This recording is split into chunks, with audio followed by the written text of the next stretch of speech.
The Kingdom of god, ಪರಲೋಕ ರಾಜ್ಯ.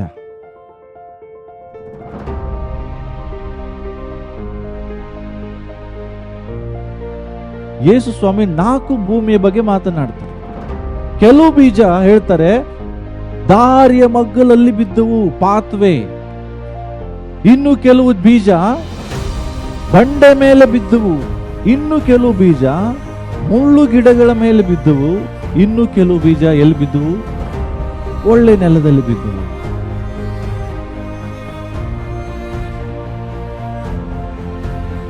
A good soil is always ready to receive the word of God.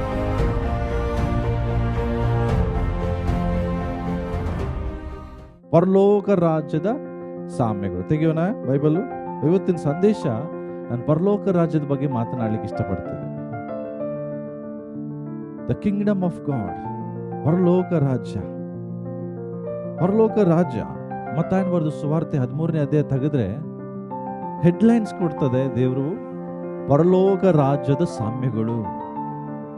ಯೇಸು ಸ್ವಾಮಿ ಹೇಳ್ತಾರೆ ಪರಲೋಕ ರಾಜ್ಯವು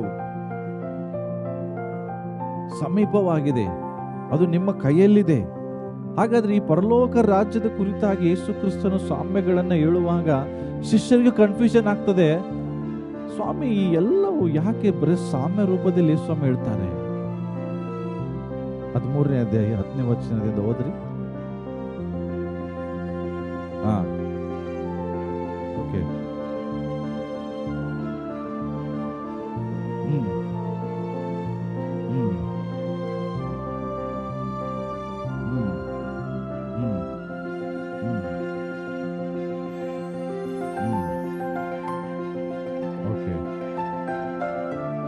ಸಾಕ್ರಿ, ಏನ ದೇವ್ರ ವಾಕ್ಯದಲ್ಲಿ ಏನ್ ಹೇಳ್ತಾರೆ ಸ್ವಾಮಿ? ಪರಲೋಕ ರಾಜ್ಯದ ವಿಷಯದಲ್ಲಿ ಯಾಕೆ ನೀ ನಮ್ಮ ಜೊತೆ ಸಾಮ್ಯವಾಗಿ ಮಾತನಾಡ್ತಿ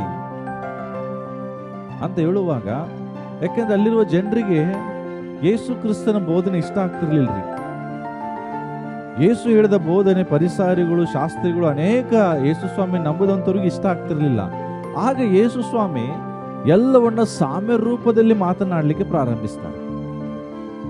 ಸಾಮ್ಯ ರೂಪದಲ್ಲಿ ಮಾತನಾಡುವಾಗ ಯೇಸು ಸ್ವಾಮಿ ಹೇಳ್ತಾರೆ, ಪರಲೋಕ ರಾಜ್ಯದ ಗುಚ್ಚಿಗಳು ತಿಳಿಯುವ ವರ ದೇವರು ನಾವು ನಿಮಗೆ ಕೊಟ್ಟಿದ್ದೇವೆ, ಆದ್ರೆ ಲೋಕದ ಜನರಿಗೆ ಕೊಟ್ಟಿಲ್ಲ. ಯಾಕೆ ಯೇಸು ಸ್ವಾಮಿ ಈ ಮಾತು ಹೇಳ್ತಿದ್ದಾರೆ? ಯಾಕಂದ್ರೆ ಲೋಕದ ಜನರು ಯೇಸುವಿನ ಬೋಧನೆಗೆ ಕಿವಿಗೊಡ್ತಿಲ್ಲ. ಇವತ್ತು ನಾನು ನಿಮಗೆ ಹೇಳಲಿಕ್ಕೆ ಇಷ್ಟಪಡ್ತಾ ಇದ್ದೇನೆ, ಪರಲೋಕ ರಾಜ್ಯದ ಬಗ್ಗೆ ದೇವರು ನಿಮ್ಮ ಸಂಗಡನು ಬಹಳಷ್ಟು ಸಾರಿ ಸಾಮ್ಯ ರೂಪದಲ್ಲಿ ಮಾತನಾಡಿದ್ದಾರೆ. ಆದ್ರೆ ನನ್ನ ಪ್ರಶ್ನೆ ಏನು, ಈ ಪರಲೋಕ ರಾಜ್ಯದ ವಿಷಯದಲ್ಲಿ ದೇವರ ಮೊಟ್ಟಿಗೆ ಮಾತನಾಡುವಾಗ ಆ ಪರಲೋಕ ರಾಜ್ಯಕ್ಕೆ ನಾನು ಹೋಗ್ಲಿಕ್ಕೆ ಸಿದ್ಧನಾಗಿದ್ದೇನಾ? ಆ ಪರಲೋಕ ರಾಜ್ಯದಲ್ಲಿ ನಾನು ದೇವರೊಟ್ಟಿಗೆ ಇರುವುದಕ್ಕಾಗಿ ನಾನು ಸಿದ್ಧನಾಗಿದ್ದೇನಾ? ಸುಮ್ಮನೆ ಎಲ್ರಿಗೂ ಸಿಗುವುದಿಲ್ಲ ಪ್ರಿಯರೇ. ಸುಮ್ಮನೆ ದೇವರ ರಾಜ್ಯಕ್ಕೆ ಹೋಗುವುದು ಸುಲಭ ಮಾತಲ್ಲ. ಅದಕ್ಕೆ ಪ್ರಯಾಸ ಇದೆ, ಪ್ರಯಾಸ ಪಡಬೇಕು. ನಾವೇನ್ ಮಾಡ್ತೇವೆ, ಎಷ್ಟೋ ಸಾರಿ ಎಲ್ಲವೂ ಈಸಿಯಾಗಿ ಸಿಗಲಿ ಅನ್ನುವಂತ ಒಂದು ಆಲೋಚನೆಯಲ್ಲಿ ನಾವು ಇರ್ತೇವೆ. ಎಲ್ಲವೂ ಈಸಿಯಾಗಿ ಸಿಗ್ತದೆ ಗೊತ್ತಿಲ್ಲ, ಆದ್ರೆ ಪರಲೋಕ ರಾಜ್ಯ ಈಸಿಯಾಗಿ ಸಿಗಲ್ಲ. ಅದಕ್ಕೆ ಪ್ರಯಾಸ ಪಡಬೇಕು. ನಾವೇನಾಗಿದ್ದೇವೆ ಅಂದ್ರೆ ಪರಲೋಕ ರಾಜ್ಯವನ್ನು ಪಡ್ಕೊಳ್ಳುವಂತ ಕೆಲಸವನ್ನ ಬಿಟ್ಟು ಲೋಕದ ಕೆಲಸದಲ್ಲಿ ಇಷ್ಟು ಬ್ಯುಸಿಯಾಗಿದ್ದೇವೆ ಅಂದ್ರೆ ಲೋಕವನ್ನೇ ನಮ್ಮ ದೇವರಾಗಿ ಮಾಡ್ಕೊಂಡಿದ್ದೇವೆ, ನಮಗೆ ಗೊತ್ತಿಲ್ಲ. ಅರೇ ಸ್ವಾಮಿ ಹೇಳ್ತಾರೆ ಪರಲೋಕ ರಾಜ್ಯ. ಹಾಗಾದ್ರೆ ಪರಲೋಕ ರಾಜ್ಯಕ್ಕೆ ನಾನು ಹೋಗ್ಬೇಕಾದ್ರೆ ದೇವರು ನನ್ನ ವ್ಯಕ್ತಿತ್ವವನ್ನು ನೋಡ್ತಾರೆ, ನನ್ನ ವರ್ತನೆಯನ್ನು ನೋಡ್ತಾರೆ, ನನ್ನ ಹಾರ್ಟನ್ನು ನೋಡ್ತಾರೆ, ನನ್ನ ಹೃದಯದ ಬಯಕೆಯನ್ನು ನೋಡ್ತಾರೆ. ಇವತ್ತು ಸ್ವಾಮಿ 10ನೇ ವಚನ ಹೇಳೋಕ್ಕಿಂತ ಮುಂಚೆ ಪರಲೋಕ ರಾಜ್ಯದ ಬಗ್ಗೆ ಹೇಳುವಾಗ ಬಿತ್ತುವನ ಕುರಿತಾಗಿ ಮಾತನಾಡ್ತಾರೆ. ಇದು ಎಲ್ಲ ಸ್ಟೋರಿ ನಮಗೆ ಗೊತ್ತಿದೆ. 1ರಿಂದ 9 ವಚನ ಓದಿದ್ರೆ ಏನ್ ಸಿಗ್ತದೆ? ಓದ್ ಯಾರಾದ್ರೂ ಒಬ್ರು ಈ 10ನೇ ವಚನಕ್ಕಿಂತ ಮುಂಚಿನ ವಚನ 13ನೇ ಅಧ್ಯಾಯ 1ರಿಂದ 9 ಏನ್ ಹೇಳ್ತದೆ? ಓಕೆ.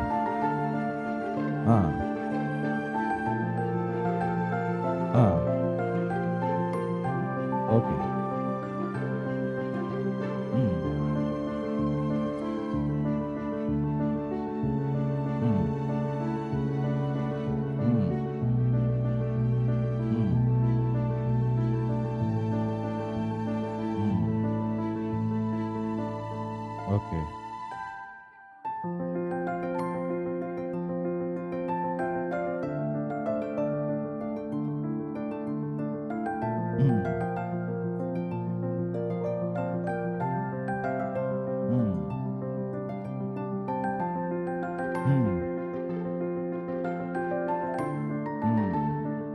ತಿಳ್ಕೊಡ್ರಿ. ಬಹಳ ಜನ ಅಲ್ಲಿ ಬಂದಾಗ ಯೇಸು ಸ್ವಾಮಿ ಓಪನ್ ಆಗಿ ಏನು ಮಾತಾಡ್ತಿಲ್ಲ. ಪರಲೋಕ ರಾಜ್ಯದ ಬಗ್ಗೆ ಹೇಳುವಾಗ ಒಂದು ಗುಟ್ಟು ರೀತಿಯಲ್ಲಿ ಜನರಿಗೆ ಅರ್ಥವಾಗದ ಒಂದು ಸಾಮ್ಯ ರೂಪದಲ್ಲಿ ಮಾತನಾಡ್ತಾರೆ. ಪರಲೋಕ ರಾಜ್ಯ ಏನು ಅಂತಂದ್ರೆ ಆತನು ಬಿತ್ತುವಂತ ಸಾಮ್ಯವನ್ನು ಮಾತನಾಡ್ತಾರೆ. ಬಿತ್ತುವವನು ಬೀಜವನ್ನು ಬಿತ್ತಲಿಕ್ಕೆ ಹೋಗ್ತಾನೆ. ಹಾಗಾದ್ರೆ ಬಿತ್ತುವವನು ಅಂದ್ರೆ ಯಾರು?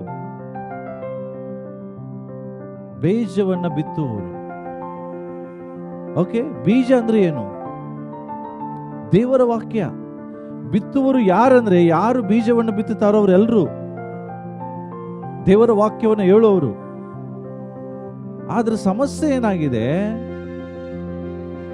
ಬೀಜದಲ್ಲಿ ಶಕ್ತಿ ಇದೆ, ಬೀಜದಲ್ಲಿ ಪವರ್ ಇದೆ. ಬೀಜವಂದ್ರೆ ದೇವರ ವಾಕ್ಯ. ದೇವರ ವಾಕ್ಯದಲ್ಲಿ ಯಾವ ಸಮಸ್ಯೆ ಇಲ್ಲ. ದೇವರ ವಾಕ್ಯ ಮನುಷ್ಯರಿಗೋಸ್ಕರ ಕೊಡಲ್ಪಟ್ಟಿದೆ.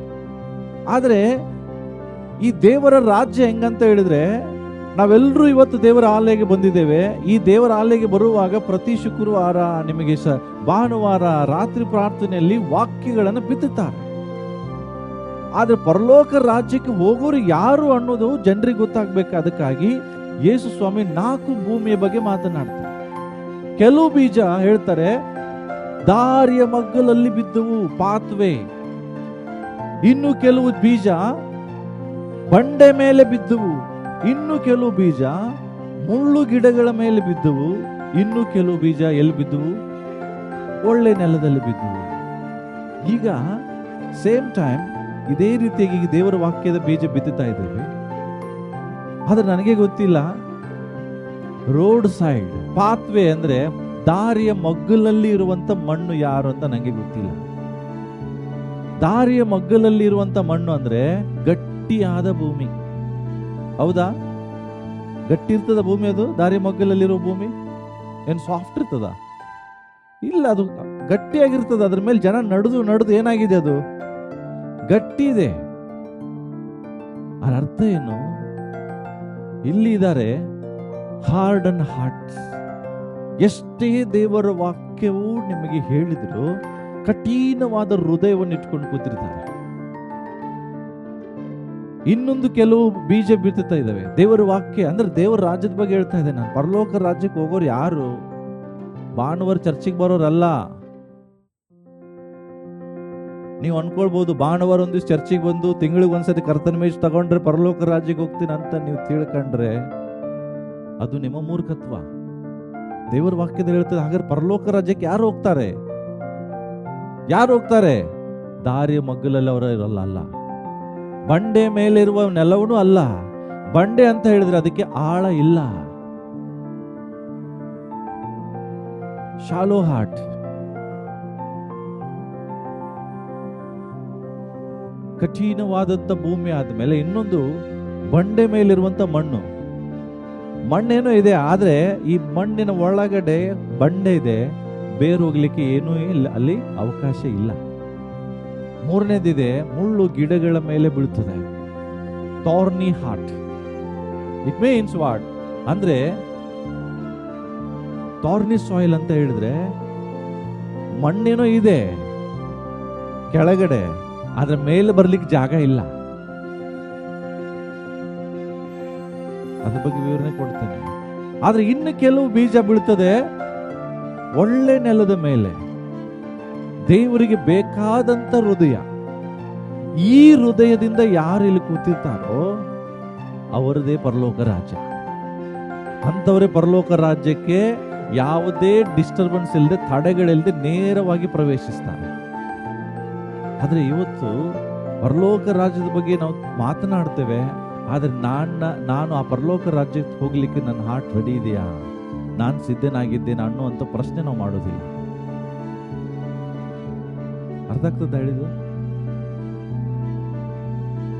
ನೀವು ಬದಲಾಗದೆ ಪರಲೋಕ ರಾಜ್ಯಕ್ಕೆ ಹೋಗಕ್ಕಾಗಲ್ಲ.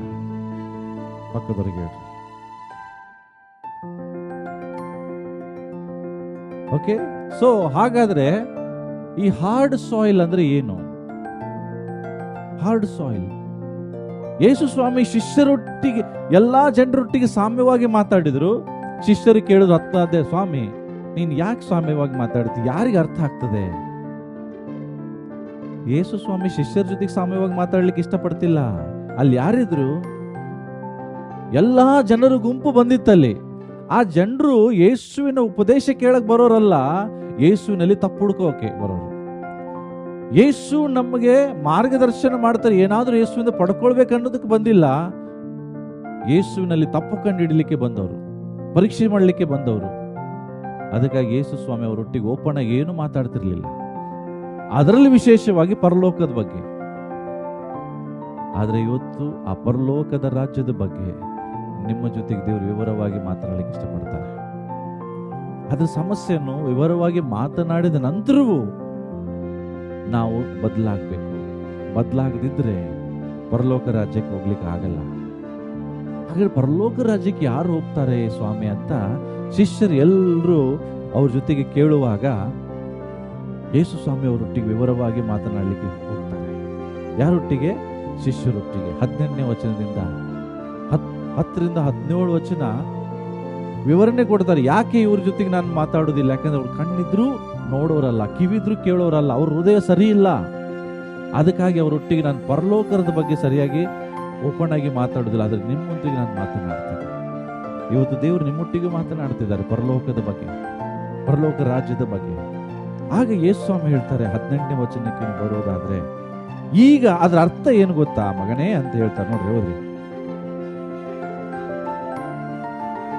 ಕೇಳ್ರಿ. ಓಕೆ, ಹಾ,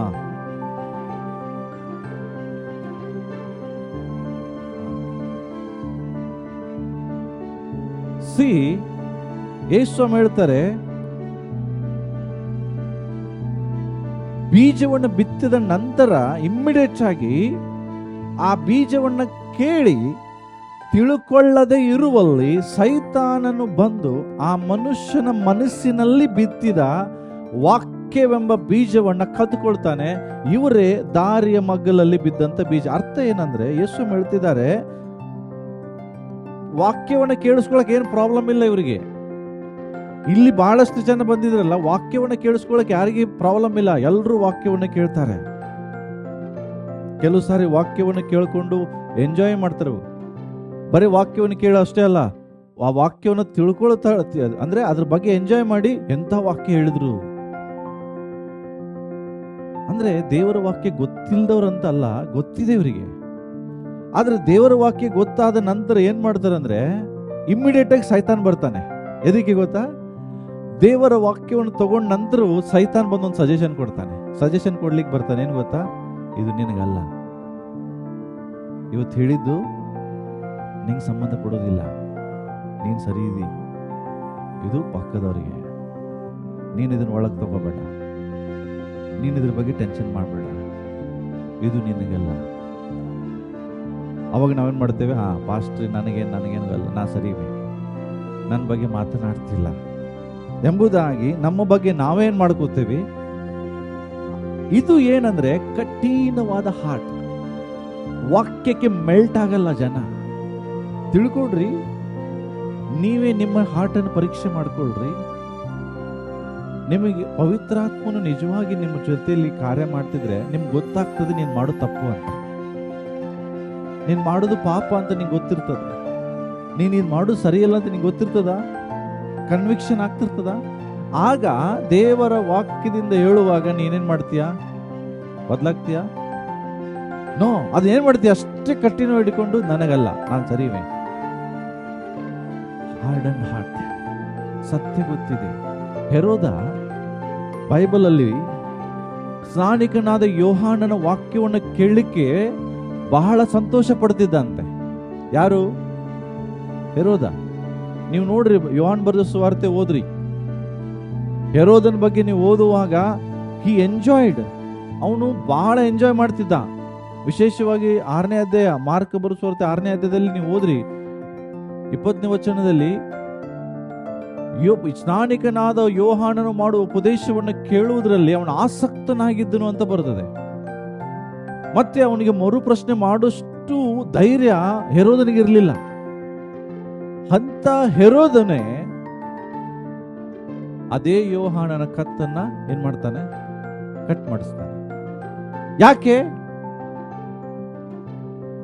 ಯಾಕೆ? ಸತ್ಯ ಗೊತ್ತಿಲ್ವ ಅವನಿಗೆ? ಮಾತಾಡ್ರಿ. ಹೆರೋದನಿಗೆ ಸತ್ಯ ಗೊತ್ತಿಲ್ಲ. ಯೋಹಾನ ದೇವ ಮನುಷ್ಯ, ಪರಲೋಕದಿಂದ ಇಳಿದು ಬಂದಂತ ವ್ಯಕ್ತಿ. ಆದರೂ ಯಾರೋ ಒಬ್ಬ ಮಾತಿಗೆ, ಹೌದಾ, ದುಷ್ಟನ ಮಾತಿಗೆ ಅವರ ಮಾತನ್ನು ಈಡೇರಿಸುವುದಕ್ಕಾಗಿ ಯೋಹಾನ್ ತಲೆ ಕಡಿತಾನೆ. It means what? ಸತ್ಯ ಗೊತ್ತಾದ ನಂತರ ಅವನ ಹೃದಯ ಏನಾಗಿದೆ? ಕಠಿಣವಾಗಿದೆ. ಬದಲಾಗುವಂತ ಮನಸ್ಸು ಅವನಿಗಿಲ್ಲ. ಹಲೋ ಮಕ್ಕಳ, ಮಾತಾಡಂಗಿಲ್ಲ. ಬದಲಾಗುವಂತ ಮನಸ್ಸು ಹೆರೋದನಿಗಿಲ್ಲ. ಅವನು ಸ್ನಾನಿಕನಾದ ಯೋಹಾನ ತಲೆಯನ್ನು ಕಡಿತಾನೆ. ಪ್ರಿಯರೇ, ಇವತ್ತು ದೇವರ ವಾಕ್ಯ ಎವ್ರಿ ಟೈಮ್ ನಮ್ಮ ಸಂಗಡ ಮಾತನಾಡ್ತದೆ. ಆದ್ರೆ ಇಮಿಡಿಯೇಟ್ ಆಗಿ ಸೈತಾನ್ ಬಂದು ಏನ್ ಮಾಡ್ತಾನೆ? ವಾಕ್ಯವನ್ನು ನಿಮ್ಮ ಜೊತೆಗೆ ಮಾತನಾಡುವಾಗಲೇ ಮರೆಸಿಬಿಡ್ತಾನೆ. ಎಷ್ಟೋ ಜನರಿಗೆ ಕೇಳಿದೆ ನಾವು, ವಾಕ್ಯ ಕೇಳಿ ಹೇಳ್ತಾರೆ, ಖುಷಿ ಪಡ್ತಾರೆ, ಹಲ್ಲೇಲೂಯಾ ಅಂತಾರೆ. ಹೊರಗೆ ಹೋದ್ಮೇಲೆ ಕೇಳ್ರಿ ಅವರಿಗೆ, ಇವತ್ತು ಪಾಸ್ಟ್ ಏನ್ ಮಾತಾಡಿದ್ರು ಅಂತ. ಏನ್ ಹೇಳ್ತಾರೆ? ಏನೋ ಒಂದು ಮಾತಾಡಿದ್ರಲ್ಲ, ಯಾವುದೋ ಬಗ್ಗೆ ಹೇಳಿದ್ರಲ್ಲ. ಯಾಕೆ ಕೇಳ್ತಾರೆ? ಒಳಗಡೆ ತಗೊಳ್ಳಲ್ಲ. ಕಾರಣ ಕಠಿಣತ್ವ. ಆಗ ಸೈತಾನ್ ಏನ್ ಮಾಡ್ತಾನೆ? ಅದನ್ನ ನಿನ್ನ ಹೃದಯದಲ್ಲಿ ಬಿತ್ತಿರುವಂತ ವಾಕ್ಯವನ್ನ ಕತ್ಕೊಂಡು ಹೋಗ್ತಾನೆ. ಅವಾಗ ನಿನಗೆ ಏನ್ ನೆನ್ಪಿಡ್ತಿದೆ ಹೇಳ್ರಿ? ಸತ್ಯವಾಗಿ ಹೇಳ್ರಿ. ಮನೆಗೆ ಹೋಗುವೊಳಗೆ ನಿಮ್ಗೆ ವಾಕ್ಯ ನೆನಪಿರ್ತದೆ ಎಷ್ಟೋ ಜನರಿಗೆ. ಈಗ ನಾನು ಇಲ್ಲಿ ಕೇಳಿದೆ ಅಂದ್ರೆ, ಹೋದ್ವಾರ ಯಾವ ಹೇಳಿದೆ ಹೇಳ್ರಿ ಅಂತ ಹೇಳಿದ್ರೆ ನೀವೇನು ಹೇಳ್ತೀರಿ? ಎಲ್ಲವನ್ನು ಓಪನ್ ಮಾಡಕ್ಕೆ ಸ್ಟಾರ್ಟ್ ಮಾಡ್ತೀರಿ. ಏನು ಬರ್ಕೊಂಡಿದ್ದು? ಯಾಕೆ ಗೊತ್ತಿಲ್ಲ, ಏನು ಹೇಳಿದ್ರೆ ಏನು?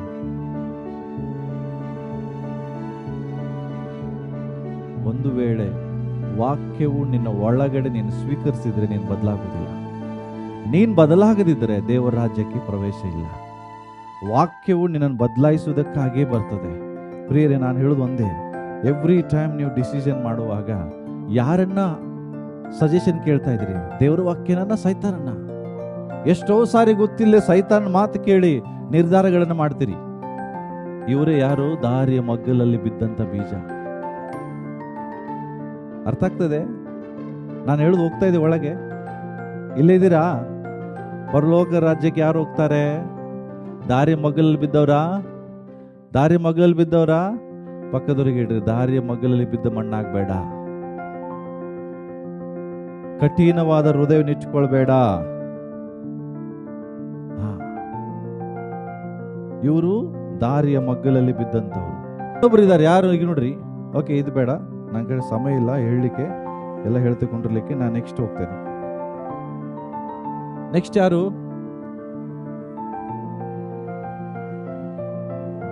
ರಾಕಿ ಸಾಯಿಲ್.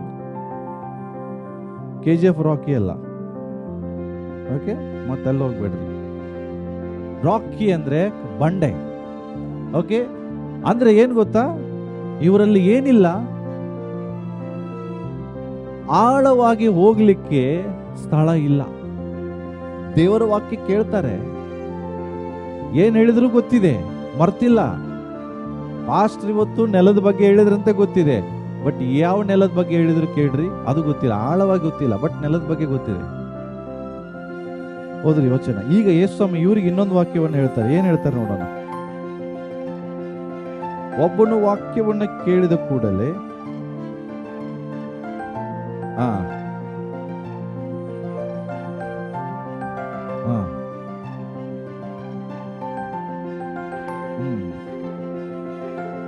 ದೇವರ ವಾಕ್ಯ ಹೇಳ್ತದೆ, ಈ ಮನುಷ್ಯ ವಾಕ್ಯವನ್ನು ಕೇಳ್ತಾನೆ, ಸಂತೋಷವಾಗಿ ಅದನ್ನು ಸ್ವೀಕರಿಸ್ತಾನೆ.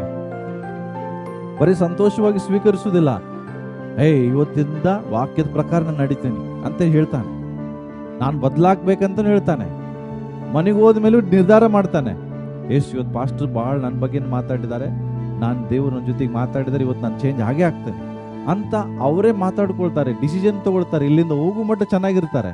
ಮನೆಗೆ ಹೋದ ತಕ್ಷಣ ಒಂದು ಪ್ರಾಬ್ಲಮ್ ಶುರು ಆಗ್ತದೆ ಅವ್ರಿಗೆ. ಏನು? ಅಯ್ಯೋ, ಕರೆಂಟ್ ಬಿಲ್ ಕಟ್ಟಬೇಕಿತ್ತಲ್ಲ, ಅಯ್ಯೋ ಸಾಲ ಕಟ್ಟಬೇಕಿತ್ತಲ್ಲ, ಅಯ್ಯೋ ಅಲ್ಲಿ ಹೋಗ್ಬೇಕಿತ್ತಲ್ಲ, ಇಲ್ಲಿ ಹೋಗ್ಬೇಕಿತ್ತಲ್ಲ ಅಂತ ಹೇಳಿ ಏನ್ ಮಾಡ್ತಾರೆ? ಏನ್ ಬರ್ತವೆ ಇವರಿಗೆ? ಸಮಸ್ಯೆಗಳು. ನೋಡ್ರಿ ಏನ್ ಹೇಳ್ತದೆ ಇಲ್ಲಿ, ಓದ್ರಿ ಇನ್ನೊಮ್ಮೆ ಓದ್ ಮಾತು. ಸಂತೋಷದಿಂದ. ಓಕೆ,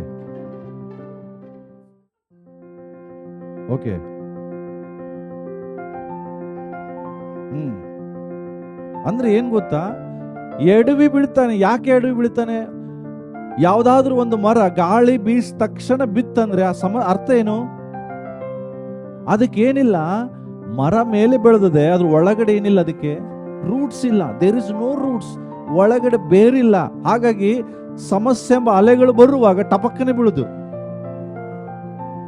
ಚೆನ್ನಾಗಿ ವಾಕ್ಯ ಕೇಳ್ತಾರೆ, ಪಾಸ್ಟರ್ ಯಾಕೆ ಚರ್ಚಿಗೆ ಬರ್ಲಿಲ್ಲ ಕೇಳ್ರಿ, ಸಮಸ್ಯೆ ರೀ. ದೇವರ ವಾಕ್ಯ ಹೇಳ್ತದೆ, ನೀನು ದೇವರನ್ನ ಹಿಂಬಾಲಿಸ್ಬೇಕಾದ್ರೆ ನಿನ್ನ ಲೈಫಲ್ಲಿ ಸಮಸ್ಯೆಗಳು ಬರುವುದಿಲ್ಲ ಅಂತಿಲ್ಲ, ಸಮಸ್ಯೆಗಳು ಬಂದೇ ಬರ್ತದೆ. ಕಷ್ಟಗಳು ಬರುವುದಿಲ್ಲ ಅಂತಿಲ್ಲ, ಕಷ್ಟಗಳು ಬಂದೇ ಬರ್ತದೆ. ಆದ್ರೆ ಕಷ್ಟ ಬರುವಾಗ ದೇವರನ್ನ ಬಿಟ್ಟು ಹೋಗುವಂತವರಿಗೆ ಪರಲೋಕ ರಾಜ್ಯ ಇಲ್ಲ. ಕಷ್ಟಗಳು, ಸಂಕಟಗಳು, ಸಮಸ್ಯೆಗಳು ಏನೇ ಬಂದರೂ ಸಹ ದೇವರನ್ನು ಬೇಕು, ದೇವರ ಹಿಂದೆ ಹೋಗೋರು ಪರಲೋಕ ರಾಜ್ಯಕ್ಕೆ ಹೋಗ್ತಾರೆ. ಬಹಳ ಜನರ ಸಮಸ್ಯೆನು, ಯೇಸು ಸ್ವಾಮಿ ಕಡೆ ಬಂದ್ರೆ ಸಾಂತಾ ಕ್ಲಾಸ್ ತರ ಬಂದಂಗೆ, ಯೇಸು ಸ್ವಾಮಿ ನನಗೆ ಏನ್ ಬೇಕು ಎಲ್ಲ ಯೇಸು ಸ್ವಾಮಿ ಕೊಡಿಸಿದ್ರೆ ಚರ್ಚೆಗೆ ಬರ್ತೀನಿ, ನನಗೆ ಏನ್ ಬೇಕು ಎಲ್ಲ ಸಿಕ್ಕರೆ ದೇವರ ಕಡೆ ಇರ್ತೀನಿ, ಸಿಗ್ಲಿಲ್ಲ ಮುಗೀತು. ಏನು, ಯೇಸುನು ಬೇಡ, ಯಾವ ವಾಸನು ಬೇಡ ಅಂತ ಹೇಳಿ ಏನ್ ಮಾಡ್ತಾರೆ, ಮನೇಲಿ ಕೊಂಡಿರ್ತಾರೆ. ಆದ್ರೆ ದೇವ್ರ ವಾಕ್ಯ ಏನ್ ಹೇಳ್ತೀವಿ ಗೊತ್ತಾ, ನೀನು ನನ್ನ ಹಿಂಬಾಲಿಸಬೇಕಾದ್ರೆ ನಿನಗೆ ಸಮಸ್ಯೆಗಳು ಬರ್ತವೆ, ನಿಂಗೆ ಕಷ್ಟ ಬರ್ತದೆ. ಒಬ್ಬ ಬರ್ತಾನೆ, ತೆಗಿರಿ ಲೂಕನ್ ಬರೆದ ಸುವಾರ್ತೆ ತೆಗಿ, ಒಬ್ಬ ವ್ಯಕ್ತಿ ಬರ್ತಾನೆ ಯೇಸು ಸ್ವಾಮಿ ಕಡೆ, ಸ್ವಾಮಿ ನಾನು ನಿನ್ನನ್ನು ಹಿಂಬಾಲಿಸ್ಬೇಕು. 9ನೇದೇ ತೆಗಿರಿ, 57ನೇ ವಚನ ಓದಮ್ಮ. ಯಾವನೋ ಒಬ್ಬ ವ್ಯಕ್ತಿ, ಓಕೆ,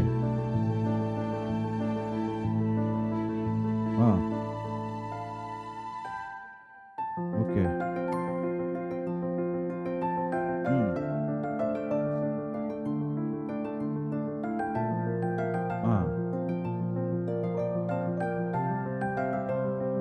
ನನ್ನ ಹಿಂಬಾಲಿಸು ಅಂತ ಹೇಳ್ತಾನೆ. ಓಕೆ,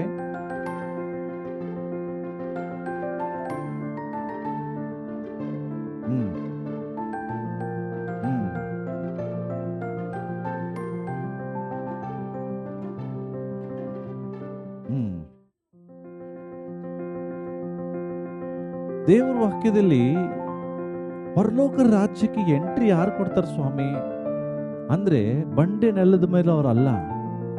ಬಂಡೆ ನೆಲ ಅಂದ್ರೆ ಏನು? ಬೇರಿಲ್ಲ. ಏನ್ ಬೇರಿಲ್ಲ? ಯೇಸು ಸ್ವಾಮಿ ಹಿಂಬಾಲಿಸುವ ಆಸೆ ಇದೆ, ಯೇಸು ಸ್ವಾಮಿ ಅಂದ್ರೆ ಪ್ರೀತಿ ಇದೆ. ಇಲ್ಲಿದ್ದಂಥವ್ರು ಯಾರಿಗೆ ಪ್ರೀತಿ ಇಲ್ಲ ಹೇಳ್ರಿ?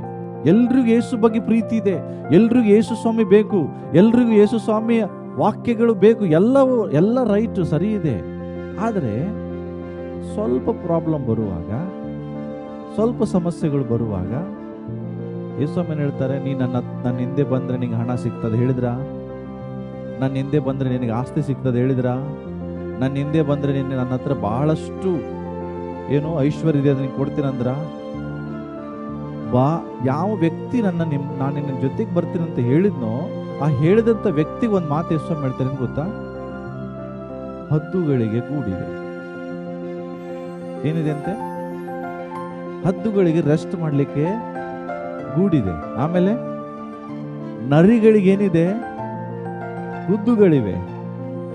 ಆಕಾಶದ ಪಕ್ಷಿಗಳಿಗೂ ಏನಿದೆ? ಗೂಡುಗಳಿವೆ. ಆದ್ರೆ ನನಗೆ ಅರ್ಥ ಏನ್ ಗೊತ್ತಾ? ಓಕೆ, ನನ್ನ ಹಿಂಬಾಲಿಸ್ತೀಯ, ಖುಷಿ, ಸಂತೋಷ. ಆದ್ರೆ 2 ಸರಿ ಆಲೋಚನೆ ಮಾಡು, 2 ಸರಿ ಆಲೋಚನೆ ಮಾಡು ನನ್ನ ಹಿಂಬಾಲಿಸ್ಕಿಂತ ಮುಂಚೆ. ಯಾಕೆ? ನೀ ನನ್ನ ಹಿಂದೆ ಬರುವುದಾದ್ರೆ ಎಲ್ಲವೂ ಸಿಗ್ತದಂತಿಲ್ಲ. ಯಾಕಂದ್ರೆ ನನಗೆ ಸ್ಥಳ ಕೇಳಕ್ಕೆ ಜಾಗ ಇಲ್ಲ, ಇದು ತಲೆ ಇಡ್ಲಿಕ್ಕೂ ನನಗೆ ಸ್ಥಳ ಇಲ್ಲ. ಅಂದ್ರೆ ನನ್ನ ಸ್ವಂತ ಏನೂ ಇಲ್ಲ. ನನ್ನ ಹಿಂದೆ ಬಂದ್ರೆ ನಿಂಗೆ ಸಿಗ್ತದನ್ನೋ ಗ್ಯಾರಂಟಿನೂ ಇಲ್ಲ. ಹಿಂಗಿದ್ದ ಮೇಲೂ ಬರ್ಲಿಕ್ಕೆ ರೆಡಿನಾ ಅಂತ ಕೇಳ್ತಾರೆ. ಮತ್ತೊಬ್ಬ ಹೇಳ್ತಾನೆ, ಸ್ವಾಮಿ ನಾನು ಬರ್ಲಿಕ್ಕೆ ಇಷ್ಟ, ಒಂದ್ ಸ್ವಲ್ಪ ಅವಕಾಶ ಕೊಡ್ತೀನಿ, ಮನೆಗೆ ಹೋಗ್ಬರ್ತೇನೆ. ಇವರೆಲ್ಲ ಯಾರು? ಯೇಸು ಹಿಂಬಾಲಿಸೋರಲ್ಲ. ಸಮಸ್ಯೆಗಳು ಬರುವಾಗ ಓಡಿ ಹೋಗೋರು, ಕಷ್ಟಗಳು ಬರುವಾಗ ಯೇಸುವನ್ನು ಬಿಟ್ಟು ಹೋಗೋರು. ಯೇಸು ಹೇಳ್ತಾರೆ, ನಿಮ್ದು ಪರಲೋಕ ರಾಜ್ಯ ಅಲ್ಲ. ನಿಮ್ದೇನಲ್ಲ? ಪರಲೋಕ ರಾಜ್ಯ ನಿಮ್ಮಂಥವ್ರದಲ್ಲ. ತಿಳ್ಕೊಡ್ರಿ ಪ್ರಿಯರೇ, ಬೇರು ಸುಮ್ಮನೆ ಬರುದಿಲ್ರಿ. ನಿನಗೆ ಬೇರು ಬರಬೇಕಾದ್ರೆ ಆ ದೇವರ ವಾಕ್ಯವನ್ನು ಸ್ವೀಕರಿಸ್ಬೇಕು, ವಾಕ್ಯದ ಪ್ರಕಾರ ಜೀವಿಸ್ಲಿಕ್ಕೆ ಇಷ್ಟಪಡ್ಬೇಕು. ನಾವೇನ್ ಮಾಡ್ತೇವೆ? ವಾಕ್ಯವನ್ನ ಕೇಳ್ತೇವೆ, ಹೋದ ತಕ್ಷಣ ಮನೆಗೆ ಹೋದ ತಕ್ಷಣ ಊಟ ಆದ್ಮೇಲೆ ಮಲಗ್ತೇವೆ, ಮಲಗಿದ ನಂತರ ಒಂದು 3-4 ತಾಸು 5 ತಾಸು ಮೊಬೈಲಲ್ಲಿ ಸಮಯ ಕಳಿತೀವಿ. ಹಿಂಗೆಲ್ಲ ಸಮಯ ಕಳೆದ್ರೆ ಬೇರೆ ಬರ್ತದ? ಯಾಕೆ ಬೇರಿಲ್ಲ ಹೇಳ್ರಿ? ಕೆಲವು ಸಾರಿ ಬೀಜ ಹಾಕಿದ್ರು ಬೇರೆ ಬರಲ್ಲ, ಯಾಕೆಂದ್ರೆ ಅಲ್ಲಿ ನೀರಿರುವುದಿಲ್ಲ, ಲ್ಯಾಕ್ ಆಫ್ ಮಾಯಿಶ್ಚರ್. ನೋಡ್ರಿ, ಈಗ ನೀವು ಬೀಜ ಹಾಕಿದ್ರೆ ನೀರೇ ಹಾಕದಿದ್ರೆ ಬೇರೆ ಬರ್ತದ ಹೇಳ್ರಿ? ನೀರು ಹಾಕದಿದ್ರೆ ಬರುದಿಲ್ಲ. ಹಾಗಾದ್ರೆ ಅದು ಬೀಜ ಬಿತ್ತಿದ ನಂತರ ನೀವೇನ್ ಮಾಡ್ತಿರ್ತೀರಿ? ಹೋಗಿ ಹಸಿ ಮಾಡ್ತೀರಿ, ನೀರು ಹಾಕ್ತಿರ್ತೀರಿ. ಯಾಕೆ ಅರ್ಥ ಹಾಕ್ತೀರಿ? ಅದು ಒಣಗಿ ಹೋದ್ರೆ ಸತ್ತು ಹೋಗ್ತದೆ. ಅದಕ್ಕೆ ಹಸಿ ತ್ಯಾವ ಇದ್ರೆ ಅದು ಏನಾಗುತ್ತೆ, ಬೀಜ ಒಡೆದು ಮೊಳಕೆ ಒಡೆದು ಮೊದಲು ಬೇರು ಬಿಡ್ಲಿಕ್ಕೆ ಪ್ರಾರಂಭಿಸ್ತದೆ, ಆಮೇಲೆ ಮೇಲೆ ಬರ್ತದೆ. ಅದ್ರ ಅರ್ಥ ಏನು? ಆ ನೀರೇ ದೇವರ ವಾಕ್ಯ. ಎವ್ರಿ ಡೇ ದೇವರ ವಾಕ್ಯದಿಂದ ನೀನು ನಿನ್ನನ್ನು ನೀನು ಏನ್ ಮಾಡ್ತಿರ್ಬೇಕು? ಎವ್ರಿ ಡೇ ನೀನು ಆ ವಾಕ್ಯವನ್ನು ತಿಂತಾ ಇರುವುದಾದ್ರೆ, ಅದರಿಂದ ನೀನು ಬೇಕಾದಂತ ಪೌಷ್ಟಿಕಾಂಶ ತೆಗೆದುಕೊಳ್ಳುವುದಾದ್ರೆ ನಿನ್ನ ಒಳಗಡೆ ಬೇರುಗಳು ಬರ್ತದೆ. ಆಗ ಕಷ್ಟವಾಗ್ಲಿ, ದುಃಖವಾಗ್ಲಿ, ತೂಫಾನಾಗ್ಲಿ ಬಂದಾಗ ನೀನು ಬೀಳುವುದಿಲ್ಲ. ತಿಳ್ಕೊಡ್ರಿ, ನಂಗೆ ನಂಬಿಕೆ ಇದೆ. ನಾನು ಸೇವೆಗೆ ಬಂದು ಆಲ್ಮೋಸ್ಟ್ ಈಗ 13 ವರ್ಷ ಆಯ್ತು ಅನ್ಕೋಲ್ಲ. 13 ವರ್ಷದಿಂದ ನೀವು ಇಷ್ಟೇ ಅಲ್ಲ, ಇಲ್ಲಿ ನನ್ನ ಪ್ರಕಾರ ಒಂದು 150 ಜನ ಗೊತ್ತಿರ್ಬೋದು ನೀವು. ಇಷ್ಟೇ ಅಲ್ಲ, ಇದ್ರ ಡಬಲ್ ಜನ ಚರ್ಚಿಗೆ ಬಂದಿದ್ದಾರೆ. ಬಹಳಷ್ಟು ಇದ್ರ 2ರಷ್ಟು ಜನ ಚರ್ಚಿಗೆ ಬಂದಿದ್ದಾರೆ. ಆದ್ರೆ ಇಲ್ಲಿ 150 ಜನ ಅಷ್ಟೇ ಕೂತಿದ್ದೀರಿ. ಇದ್ರ 2ರಷ್ಟು ಜನ ಬಂದಿದ್ದಾರೆ ಸಭೆಗೆ, ಅದ್ಭುತ ಹೊಂದಿದ್ದಾರೆ, ಬಿಡುಗಡೆ ಹೊಂದಿದ್ದಾರೆ. ಆದ್ರೆ ಇವತ್ತು ಅವ್ರ ಸಭೆಯಲ್ಲಿಲ್ಲ. ಯಾಕೆ? ಕಾರಣ ಇಷ್ಟೇ, ಆಶೀರ್ವಾದ ಬಂತು, ಯೇಸು ಬೇಕಾಯ್ತು. ಸಮಸ್ಯೆಗಳು ಬಂದು ಈಗ ಯೇಸು ಬೇಡ ಆಯ್ತು. ಇಂಥವ್ರದ್ದು ಪರಲೋಕ ರಾಜ್ಯ ಇಲ್ಲ ಪ್ರಿಯರೇ. ಪರಲೋಕ ರಾಜ್ಯ ಎಂಥವ್ರದ್ದು?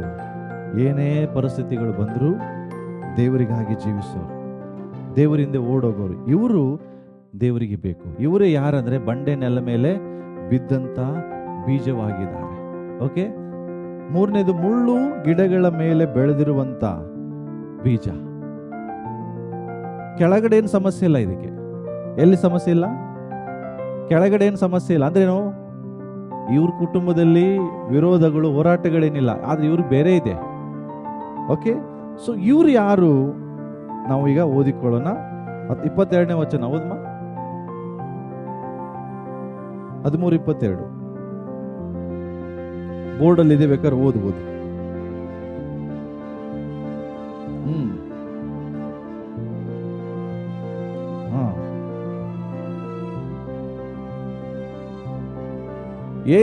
ಇಂಗ್ಲಿಷ್ ಬೈಬಲ್ ಅಲ್ಲಿ ಎಷ್ಟು ಚೆನ್ನಾಗಿ ಬರ್ದಂದ್ರೆ, ಇಲ್ಲಿ ಏನ್ ಬರ್ದಿದ್ದಾರೆ? ಅಡಗಿಸಿ ಬಿಡುವುದು. ಏನ್ ಬರ್ದಿದ್ದಾರೆ? ಅಡಗಿಸಿ ಬಿಡುವುದಕ್ಕೆ ಅರ್ಥ ಗೊತ್ತಾ ನಿಮಗೆ? ಅಡಗಿಸುವುದು ಅಂದ್ರೆ ಏನು? ಅಡಗಿಸುವುದು, ಅಡಗಿಸುವುದಂದ್ರೆ ಇಂಗ್ಲಿಷ್ ಅಲ್ಲಿ ಬರ್ತದೆ ಚಾಕ್. ಚಾಕ್ ಅಂತ ಹೇಳಿದ್ರೆ ಉಸಿರಾಟನೂ ಮಾಡಕ್ ಆಗೋದಿಲ್ಲ, ಉಸಿರಾಟಕ್ಕೂ ಆಗುದಿಲ್ಲ. ಹಂಗೆ ಒಂಥರ ಕಂಜೆಸ್ಟೆಡ್.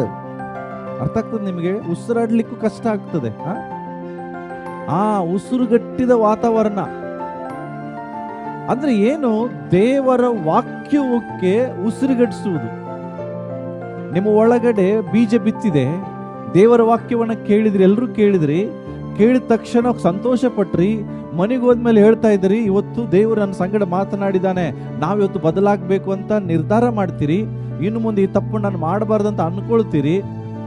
ತಕ್ಷಣ ಒಂದು ಟೆನ್ಷನ್ ಬರ್ತದೆ. ಏನ್ ಬರ್ತದೆ? ತಕ್ಷಣ ಟೆನ್ಷನ್. ಟೆನ್ಷನ್ ಬಂದ ತಕ್ಷಣ ಮನುಷ್ಯ ಬದಲಾಗ್ತಾನೆ. ಹೌದಾ? ಹಲೋ, ಬಹಳ ಸಂತೋಷವಾಗಿರ್ತೀರಿ, ವಾಕ್ಯದ ಪ್ರಕಾರ ಜೀವಿಸ್ತಿರ್ತೀರಿ, ತಕ್ಷಣ ಒಂದು ಚಿಂತೆ ಬರ್ತದೆ, ಟೆನ್ಷನ್ ಬರ್ತದೆ. ಟೆನ್ಷನ್ ಬಂದಾಗ ಏನ್ ಮಾಡ್ತೀರಿ? ಸತ್ಯವಾಗಿ ಮಾತನಾಡ್ರಿ, ಏನ್ ಮಾಡ್ತೀರಿ?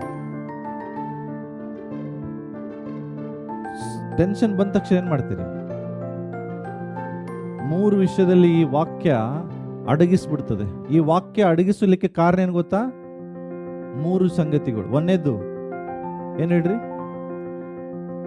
ಕೇರ್ಸ್ ಅಂದ್ರೆ ಏನು? ಚಿಂತೆ. ಏನ್ ಹೇಳ್ರಿ?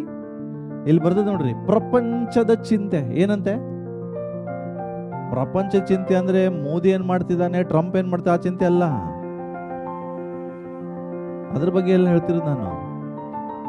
ನಿಮ್ಮ ಪ್ರಪಂಚದ ಚಿಂತೆ, ದೇವರ ಬಗ್ಗೆ ಚಿಂತೆ ಇಲ್ಲ ನಿಮಗೆ, ಪರಲೋಕಕ್ಕೆ ಹೋಗೋದ್ ಬಗ್ಗೆ ಚಿಂತೆ ಇಲ್ಲ. ಟೆನ್ಷನ್ ಬಂದ್ಬಿಡ್ತದೆ. ಮನೆ ಕುಟುಂಬದಲ್ಲಿ ಒಂದು ಸಮಸ್ಯೆ, ಟೆನ್ಷನ್ ಬಂತು. ಕೆಲಸದಲ್ಲಿ ಒಂದು ಟೆನ್ಷನ್ ಬಂತು, ಬಿಸ್ನೆಸ್ ಅಲ್ಲಿ ಒಂದು ಟೆನ್ಷನ್ ಬಂತು, ಸಂಬಂಧಿಕರಿಂದ ಒಂದು ಟೆನ್ಷನ್ ಬಂತು. ಟೆನ್ಷನ್ ಬಂದಾಗ ಇದೇ ಮುಳ್ಳು ನಿನ್ನ ಲೈಫಲ್ಲಿ. ಮೊದಲನೇ ಮುಳ್ಳು ಬರ್ತದೆ ಚಿಂತೆ ಮೂಲಕ. ನೀನು ವಾಕ್ಯ ಕೇಳಿದೀಯಾ, ಎಲ್ರಿಗೂ ಸಂತೋಷ ಆಯ್ತು, ನಾನಿವತ್ತು ಈ ವರ್ಷ ಬದಲಾಗ್ತೇನೆ ಅಂತ ನಿರ್ಧಾರ ಮಾಡಿರ್ತೀರಿ.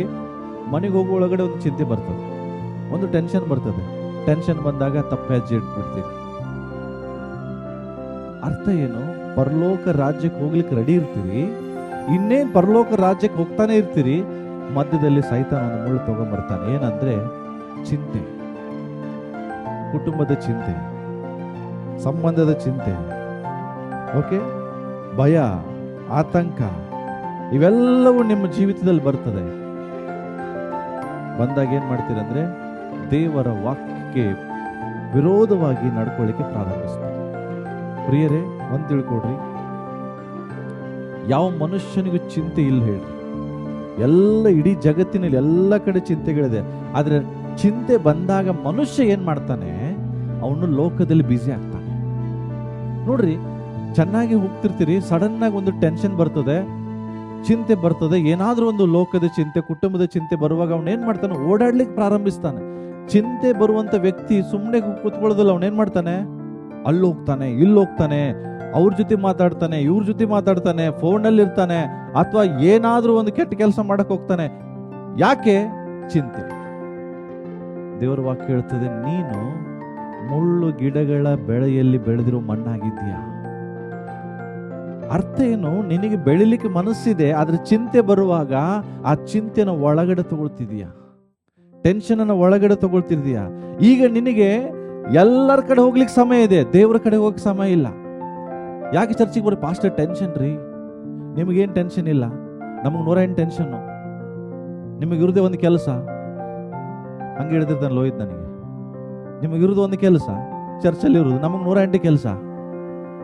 ಹಾಗಾಗಿ ನಾವು ಅಲ್ಲಿ ಹೋಗ್ಬೇಕು, ಇಲ್ಲಿ ಹೋಗ್ಬೇಕು, ಎಲ್ಲ ಕಡೆ ಹೋಗ್ಬೇಕು. ಎಲ್ಲ ಕಡೆ ಹೋಗ್ರಿ. ಟೆನ್ಷನ್ನಿಂದ ಏನಾದ್ರು ಬಿಡುಗಡೆ ಸಿಗ್ತಾ ಕೇಳ್ರಿ, ಏನೂ ಇಲ್ಲ, ಇನ್ನು ಲಾಸ್ ಜಾಸ್ತಿ ಆಗಿರ್ತದೆ. ಅಷ್ಟು ಓಡಾಡ್ತಿರ್ತಾರೆ, ಬಿಸಿ ಬಿಸಿ ಬಿಸಿ, ₹1 ಫಾಯ್ದೆ ಇಲ್ಲ. ದೇವ್ರು ಹೇಳ್ತಾರೆ, ಮಗನೇ, ಎಲೆ ಕಷ್ಟಪಡೋರೆ, ಹೊರೆ ಹೊತ್ತವ್ರೆ, ಎಲ್ಲಿ ಬರ್ರಿ, ನಾವ್ಯಾರ ಬಳಿಗೆ ಓಡೋಗ್ತೀವಿ? ಮುಳ್ಳು ಬರ್ತಾ ಇದೆಯಾ? ದೇವ್ರ ವಾಕ್ಯ ಹೇಳ್ತಾರೆ, ನನ್ನ ಬಳಿ ಬಾ, ನಿನ್ನ ಚಿಂತಾ ಭಾರ ನನ್ನ ಮೇಲೆ ಹಾಕು, ನಾನು ನಿನ್ನ ಚಿಂತೆನೆಲ್ಲ ಬರ್ತೇನೆ. ಚಿಂತೆ ಮಾಡೋದೊಂದು ಪಾಪ. ಅದಕ್ಕೆ ಇಲ್ಲಿ ಹೇಳ್ತದೆ, ಚಿಂತೆ, ನಿನ್ನ ಎಲ್ಲ ಚಿಂತಾ ಭಾರಗಳು ನನ್ನ ಮೇಲೆ ಹಾಕು.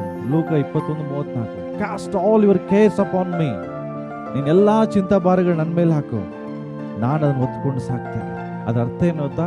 ನಿನಗಾಗಿ ಒಬ್ಬ ಚಿಂತಿಸೋರಿದ್ದಾರೆ, ಅವರೇ ನಮ್ಮ ಕರ್ತನಾದ ಯೇಸು ಕ್ರಿಸ್ತ. ಚಿಂತೆಗಳು ಬರುವಾಗ ಓಡಬೇಡ್ರಿ, ಟೆನ್ಷನ್ಗಳು ಬರುವಾಗ ಕೆಟ್ಟ ಕೆಲಸ ಮಾಡಬೇಡ್ರಿ, ಟೆನ್ಷನ್ಗಳು ಬರುವಾಗ ಜನರೊತ್ತಿಗೆ ಓಡಕ್ ಹೋಗ್ಬೇಡ್ರಿ. ದೇವ್ರ ಬಳಿಗೆ ಓಡೋಗ್ರಿ, ದೇವ್ರ ಬಳಿಗೆ ಓಡೋಗ್ರಿ ಪ್ರಿಯರೇ. 1 ಪೇತ್ರ 5:7, ನಿಮ್ಮ ಚಿಂತೆನೆಲ್ಲ ಯಾರ ಮೇಲೆ ಹಾಕ್ರಿ? ದೇವರ ಮೇಲೆ ಹಾಕ್ರಿ. ಆತ ನಿಮಗೋಸ್ಕರ, ನಿಮಗಾಗಿ ಚಿಂತಿಸುವ ದೇವರಿದ್ದ ಮೇಲೆ ನೀವ್ಯಾಕೆ ಚಿಂತೆ ಮಾಡ್ತೀರಿ? ಟೆನ್ಷನ್ಗಳು ಬರ್ತದೆ, ಆ ಟೆನ್ಷನ್ಗೆ ಮಾರ್ಗ ನೀನು ಹುಡುಕ್ಬೇಡ, ದೇವರು ಇದಾನೆ ಮಾರ್ಗ ಮಾಡ್ಲಿಕ್ಕೆ. ಚಿಂತೆ ಬಂತು, ಟೆನ್ಷನ್ ಬಂತು, ಕುಟುಂಬದಲ್ಲಿ ಸಮಸ್ಯೆಗಳು ಬಂತು, ಬಿಸ್ನೆಸ್ ಅಲ್ಲಿ ಸಮಸ್ಯೆಗಳು ಬಂತು, ಕೆಲಸದಲ್ಲಿ ಸಮಸ್ಯೆ ಬಂತು, ಆದಾಯ ಕಡಿಮೆ ಆಗಿದೆ, ಖರ್ಚು ಜಾಸ್ತಿ ಆಗಿದೆ. ಇದೆಲ್ಲರ ಪರಿಸ್ಥಿತಿನಾ? ಆದಾಯ ಕಡಿಮೆ, ಖರ್ಚು ಜಾಸ್ತಿ ಈಗಿನ ಲೋಕದಲ್ಲಿ, ಹೌದಾ? ಹಲೋ, ಕರೆಕ್ಟಾ? ಇದು ಚಿಂತೆ ಬಾಳ ಜನರಿಗೆ. ದೇವರ ವಾಕ್ಯ ಹೇಳ್ತದೆ, ಇಂಥ ಚಿಂತೆಗಳು ಬರುವಾಗ ನೀನ್ ನನ್ನ ಮೇಲೆ ಬಾ, ನನ್ನ ಕಡೆ ಬಾ. ನಿನ್ನ ಆದಾಯ ಕಡಿಮೆ ಇದ್ರು ನಾನು ಸಾಗಿಸ್ತೇನೆ, ನಾನು ನಡೆಸ್ತೇನೆ, ನಿನಗಾಗಿ ನಾನು ಚಿಂತಿಸ್ತೇನೆ. ಅದೇ ಲೂಕನ ಇದು ಮತ್ತಾಯನ ಬರೆಸುವ 6ನೇ ಅಧ್ಯಾಯದಲ್ಲಿ 25 ಓದ್ರಿ. ದೇವರಿಗಾಗಿ, ದೇವ್ರ ರಾಜ್ಯಕ್ಕಾಗಿ ತವಕ ಪಡು. ಚಿಂತೆ ಮಾಡಬೇಡ. ಎದಕ್ಕೆ ಏನು ಹೊತ್ಕೊಳ್ಬೇಕು, ಏನು ಕುಡಿಬೇಕು, ಹೆಂಗೆ ಮನೆ ಬಾಡಿಗೆ ಕಟ್ಟಬೇಕು, ಹೆಂಗೆ EMI ಕಟ್ಟಬೇಕು, ಹೆಂಗೆ ಕೆಲಸ ಮಾಡಬೇಕು, ಇದ್ರ ಬಗ್ಗೆ ಚಿಂತೆ ಮಾಡಬೇಡ. ದೇವರಿಗಾಗಿ ಚಿಂತೆ ಮಾಡು. ಪರಲೋಕ ರಾಜ್ಯದ ಬಗ್ಗೆ ಚಿಂತೆ ಮಾಡು. ನಾನು ಪರಲೋಕಕ್ಕೆ ಹೆಂಗೆ ಹೋಗ್ಬೇಕಂತ ಚಿಂತೆ ಮಾಡು. ಅದನ್ನು ಹುಡುಕು. ನಿನಗೆ ಬೇಕಾಗಿದ್ದನ್ನು ದೇವರು ಕೊಡ್ತಾರೆ. ಆಶೀರ್ವಾದಕ್ಕಾಗಿ ಕಷ್ಟಪಡಂತ ಬೈಬಲಲ್ಲಿ ಎಲ್ಲಿ ಬರ್ದಿಲ್ಲ. ಆಶೀರ್ವಾದ ದೇವರು ಕೊಟ್ಟೇ ಕೊಡ್ತಾರೆ. ನೀನು ಎದಕ್ಕೆ ಪ್ರಯಾಸ ಪಡು? ದೇವರ ರಾಜ್ಯಕ್ಕಾಗಿ ಪ್ರಯಾಸ ಪಡು, ದೇವರ ನೀತಿಗಾಗಿ ಪ್ರಯಾಸ ಪಡು. ಬಟ್ ನಾವೇನ್ ಮಾಡ್ತಾ ಇದ್ದೀವಿ? ಎರಡನೇದೇನು ಕಾರಣ? ದೇವರ ವಾಕ್ಯವು ಉಸಿರುಗಟ್ಟಲಿಕ್ಕೆ, ನಿಮ್ಮ ಹೃದಯದಲ್ಲಿ ದೇವರ ವಾಕ್ಯ ಉಸಿರುಗಟ್ಟುತ್ತದಂತೆ. ಎದಕ್ಕೆ? ಎರಡನೇ ಕಾರಣ ಏನು? ಏನ್ರಿ ಇಲ್ಲಿ ಬರ್ತದಲ್ಲ, ಏನಿದು? ಐಶ್ವರ್ಯ. ಪ್ರಿಯರೇ, ಐಶ್ವರ್ಯವಂತರಾಗುವುದು ಪಾಪ ಅಲ್ಲ. ಆದ್ರೆ ಐಶ್ವರ್ಯದ ಸಮಸ್ಯೆ ಏನು ಗೊತ್ತಾ? ನೋಡ್ರಿ, ದ ಪ್ರಾಬ್ಲಮ್ ಆಫ್ ರಿಚಸ್ ಏನಂದ್ರೆ, ಉದಾಹರಣೆ ಕೊಡ್ಬೇಕಂದ್ರೆ, ಈಗ ನೀನು ಏನಾದ್ರೂ ಒಂದು ಗಳಿಸಿದ ಮೇಲೆ ನಿನಗೆ ತೃಪ್ತಿ ಆಗಲ್ಲ. ಅರ್ಥ ಆಗ್ತದೆ? ಮತ್ತೇನ್ ಮಾಡ್ತಿ? ಇನ್ನೊಂದು ಬೇಕನ್ನಿಸ್ತದೆ. ಸಮಸ್ಯೆ ನೋಡ್ರಿ. ಐಶ್ವರ್ಯದ ಪ್ರಾಬ್ಲಮ್ ಏನು ಗೊತ್ತಾ? ನಾನು ಈ ವರ್ಷ 10 ಲಕ್ಷ ಗಳಿಸಿದ್ರೆ ಸಾಕನ್ನಂಗಿಲ್ಲ. ನಾವು ನೆಕ್ಸ್ಟ್ ಇಯರ್ ಏನ್ ಮಾಡ್ಬೇಕೀಗ? 15 ಲಕ್ಷ ಗಳಿಸ್ಬೇಕು. ಮತ್ ಮುಂದಿನ ವರ್ಷ ಏನ್ ಮಾಡ್ಬೇಕು? ಮತ್ 20. ಅಂದ್ರೆ ಮನುಷ್ಯನ ಐಶ್ವರ್ಯ ಸಮಸ್ಯೆನೇ ಇದು. ನೀವು ಒಂದ್ರಲ್ಲಿ ಸ್ಟಿಕ್ ಆಗಲ್ಲ. ಎವ್ರಿ ಇಯರ್ ಹೆಚ್ಚಾಗಬೇಕು, ಹೆಚ್ಚಬೇಕಂತ ಅನಿಸ್ತದೆ ಹೊರತು ಕಡಿಮೆ ಬೇಕಂತ ಯಾವಾಗ ಅನಿಸೋದಿಲ್ಲ. ಇದು ಎದ್ರ ಸಮಸ್ಯೆ? ಐಶ್ವರ್ಯದ ಸಮಸ್ಯೆ. ಆದ್ರೆ ಐಶ್ವರ್ಯವಂತರಾಗಬೇಡ್ರಿ ಅಂತ ದೇವ್ರ ವಾಕ್ಯ ಹೇಳಿಲ್ಲ. ದೇವ್ರ ವಾಕ್ಯ ಹೇಳ್ತದೆ, ನೀವು ಆತ್ಮಿಕವಾಗಿಯೂ ಶಾರೀರಿಕವಾಗಿಯೂ ಎಲ್ಲಾ ವಿಧದಲ್ಲಿಯೂ ನೀವು ಸಮೃದ್ಧಿಯಾಗಿರಿ ಅಂತ ವಾಕ್ಯ ಹೇಳ್ತದೆ. ಆದ್ರೆ ಸಮೃದ್ಧಿ ಅಂದ್ರೆ ಐಶ್ವರ್ಯ ಮಾತ್ರ ಅಲ್ಲ. ಅದನ್ನೇ ನಾನು ಈ ಶುಕ್ರವಾರ ಹೇಳಿದೆ ವಾಕ್ಯ. ಸಮೃದ್ಧಿ ಅಂದ್ರೆ ಐಶ್ವರ್ಯ ಅಲ್ಲ. ಐಶ್ವರ್ಯಕ್ಕೂ ಸಮೃದ್ಧಿಗೂ ವ್ಯತ್ಯಾಸ ಇದೆ. ಏನ್ ವ್ಯತ್ಯಾಸ? ಯಾವ ಮನುಷ್ಯ ಸಮೃದ್ಧಿಯಾಗಿರ್ತಾನೋ ಅವನು ಸಂತೋಷದಲ್ಲಿರ್ತಾನೆ, ಸಮಾಧಾನದಲ್ಲಿರ್ತಾನೆ, ದೇವರ ಕೊಟ್ಟಂತ ಆ ಒಂದು ದೀರ್ಘ ಶಾಂತಿಯಲ್ಲಿ ಅವನಿರ್ತಾನೆ, ಅವನು ಕೊರತೆಯಲ್ಲಿ ಇರುವುದಿಲ್ಲ. ಅದು ಸಮೃದ್ಧಿ. ಐಶ್ವರ್ಯ ಅಂದ್ರೆ ಏನು? ಲೋಕದಲ್ಲಿ ಎಷ್ಟೋ ಜನ ಐಶ್ವರ್ಯವಂತರಿದ್ದಾರೆ, ನಿಮಗಿಂತ ಇದ್ದಾರಾ? ಅದವ್ರಿಗೊಂದು ಪ್ರಶ್ನೆ ಕೇಳ್ರಿ, ನೀವು ಸಂತೋಷವಾಗಿದ್ದೀರಾ ಅಂತ. ಐಶ್ವರ್ಯವಂತರು ಎಲ್ಲರೂ ಸಂತೋಷವಾಗಿರಕ್ಕಾಗಲ್ಲ. ಐಶ್ವರ್ಯವಂತರು ಎಲ್ಲರೂ ಸಮಾಧಾನದಲ್ಲಿರ್ಲಿಕ್ಕೆ ಆಗಲ್ಲ. ಆದ್ರೆ ಸಮೃದ್ಧಿ ಉಳ್ಳವರು, ಸಮೃದ್ಧಿ ಅಂದ್ರೇನೆ ಮೊದಲನೇದು ಸಂತೋಷ, ಸಮಾಧಾನ. ಯೇಸು ಹೇಳ್ತಾರೆ, ನಾನಾದ್ರೂ ಬಂದಿದ್ದು ಅವುಗಳಿಗೆ ಜೀವ ಕೊಡ್ಬೇಕೆಂತಲೂ, ಆ ಜೀವ ಏನಾಗ್ಬೇಕಂತಲೂ ಸಮೃದ್ಧಿ, ಐಶ್ವರ್ಯ ಅಲ್ಲ. ಐಶ್ವರ್ಯಕ್ಕೂ ಸಮೃದ್ಧಿಗೂ ಬಹಳ ವ್ಯತ್ಯಾಸ ಇದೆ. ಸಮೃದ್ಧಿ ಅಂದ್ರೆ ಕೊರತೆ ಇಲ್ಲ, ಸಾಕು. ಆದ್ರೆ ಐಶ್ವರ್ಯ ಏನು? ಅದರಲ್ಲಿ ಸಂತೋಷ ಇರುವುದಿಲ್ಲ, ಸಮಾಧಾನ ಇರುವುದಿಲ್ಲ, ಬರೀ ಟೆನ್ಷನ್ ಜಾಸ್ತಿ ಇರ್ತದೆ. ಐಶ್ವರ್ಯ ಹೆಚ್ಚಾದಂಗೆ ಟೆನ್ಷನ್ ಕಡಿಮೆ ಆಗ್ತದೆ, ಜಾಸ್ತಿ ಆಗ್ತದೆ. ಬ್ರದರ್ಸ್, ಕರೆಕ್ಟಾ? ಒಪ್ಕೊಳ್ತೀರಾ? ಐಶ್ವರ್ಯ ಹೆಚ್ಚಾದಂಗೆ ಚಿಂತೆಗಳು ಹೆಚ್ಚಾಗ್ತದೆ, ಟೆನ್ಷನ್ಗಳು ಜಾಸ್ತಿ ಆಗ್ತದೆ, ತಲೆ ಕೂದಲು ಬೇಗ ಬೆಳಗಾಗ್ತವೆ. ಐಶ್ವರ್ಯ ಹೆಚ್ಚಾದಂಗೆ ಯಾಕೆ ಗೊತ್ತಾ? ಅದನ್ನು ಕಂಟ್ರೋಲ್ ಮಾಡೋದಿದೆಯಲ್ಲ. ರೋಗಗಳು ಹೆಚ್ಚಾಗ್ತದೆ ಐಶ್ವರ್ಯವಂತರಿಗೆ. ಆದ್ರೆ ನೋಡ್ರಿ, ಯಾವ ಐಶ್ವರ್ಯ ಇಲ್ದಿರೋನು ಹೆಂಗೆ ಹ್ಯಾಪಿಯಾಗಿರ್ತಾನೆ ಗೊತ್ತಾ? ಅವನು ಚಿಂತಿಸುವುದಿಲ್ಲ, ಟೆನ್ಷನ್ ಮಾಡೋದಿಲ್ಲ, ಆರಾಮಾಗಿರ್ತಾನೆ, ಸಮೃದ್ಧಿಯಾಗಿರ್ತಾನೆ. ಇವತ್ತು ದೇವರು ಹೇಳ್ತಾ ಇರೋದೇನಾದ್ರೆ, ನೀವು ಸಮೃದ್ಧಿಯಾಗಿರ್ಬೇಕು. ಯಾಕೆಂದ್ರೆ ಐಶ್ವರ್ಯದ ಸಮಸ್ಯೆ ಏನು? ಇಲ್ಲಿದ್ದಂಥವ್ರು ಐಶ್ವರ್ಯವಂತರ ಎಲ್ರು? ಎಷ್ಟು ಜನರು ಐಶ್ವರ್ಯವಂತರಾಗಿದ್ದೀರಿ ಇಲ್ಲಿದ್ದವರು? Okay, very good. ಎರಡನೇದು ಹೇಳ್ರಿ, ಎಷ್ಟು ಜನ ಬಡವರಾದಿರಿ ಇಲ್ಲಿ? ಎಷ್ಟು ಜನ ಬಡವರಿದ್ದೀರಿ? ಅವರು ಇಲ್ಲ.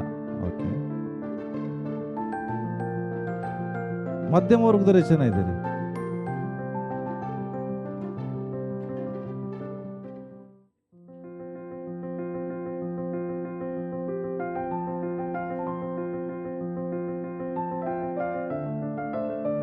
ಒಂದಿಬ್ಬರು 3 ಜನ ಮಧ್ಯಮ ವರ್ಗದವ್ರು ಕೈ ಎತ್ತಿದ್ರು, ಉಳಿದವ್ರು ಏನೂ ಕೈ ಎತ್ತಲಿಲ್ಲ. ನೀವ್ ಯಾರಾಗಾದ್ರೆ ಹೇಳ್ರಿ? ಶ್ರೀಮಂತರು ಅಲ್ಲ, ಬಡವರು ಅಲ್ಲ, ಮಧ್ಯಮ ವರ್ಗದವ್ರು, ಮತ್ತೆ ಅದಕ್ಕೆ ಸಂಬಂಧಪಟ್ಟವ್ರು ನೀವು?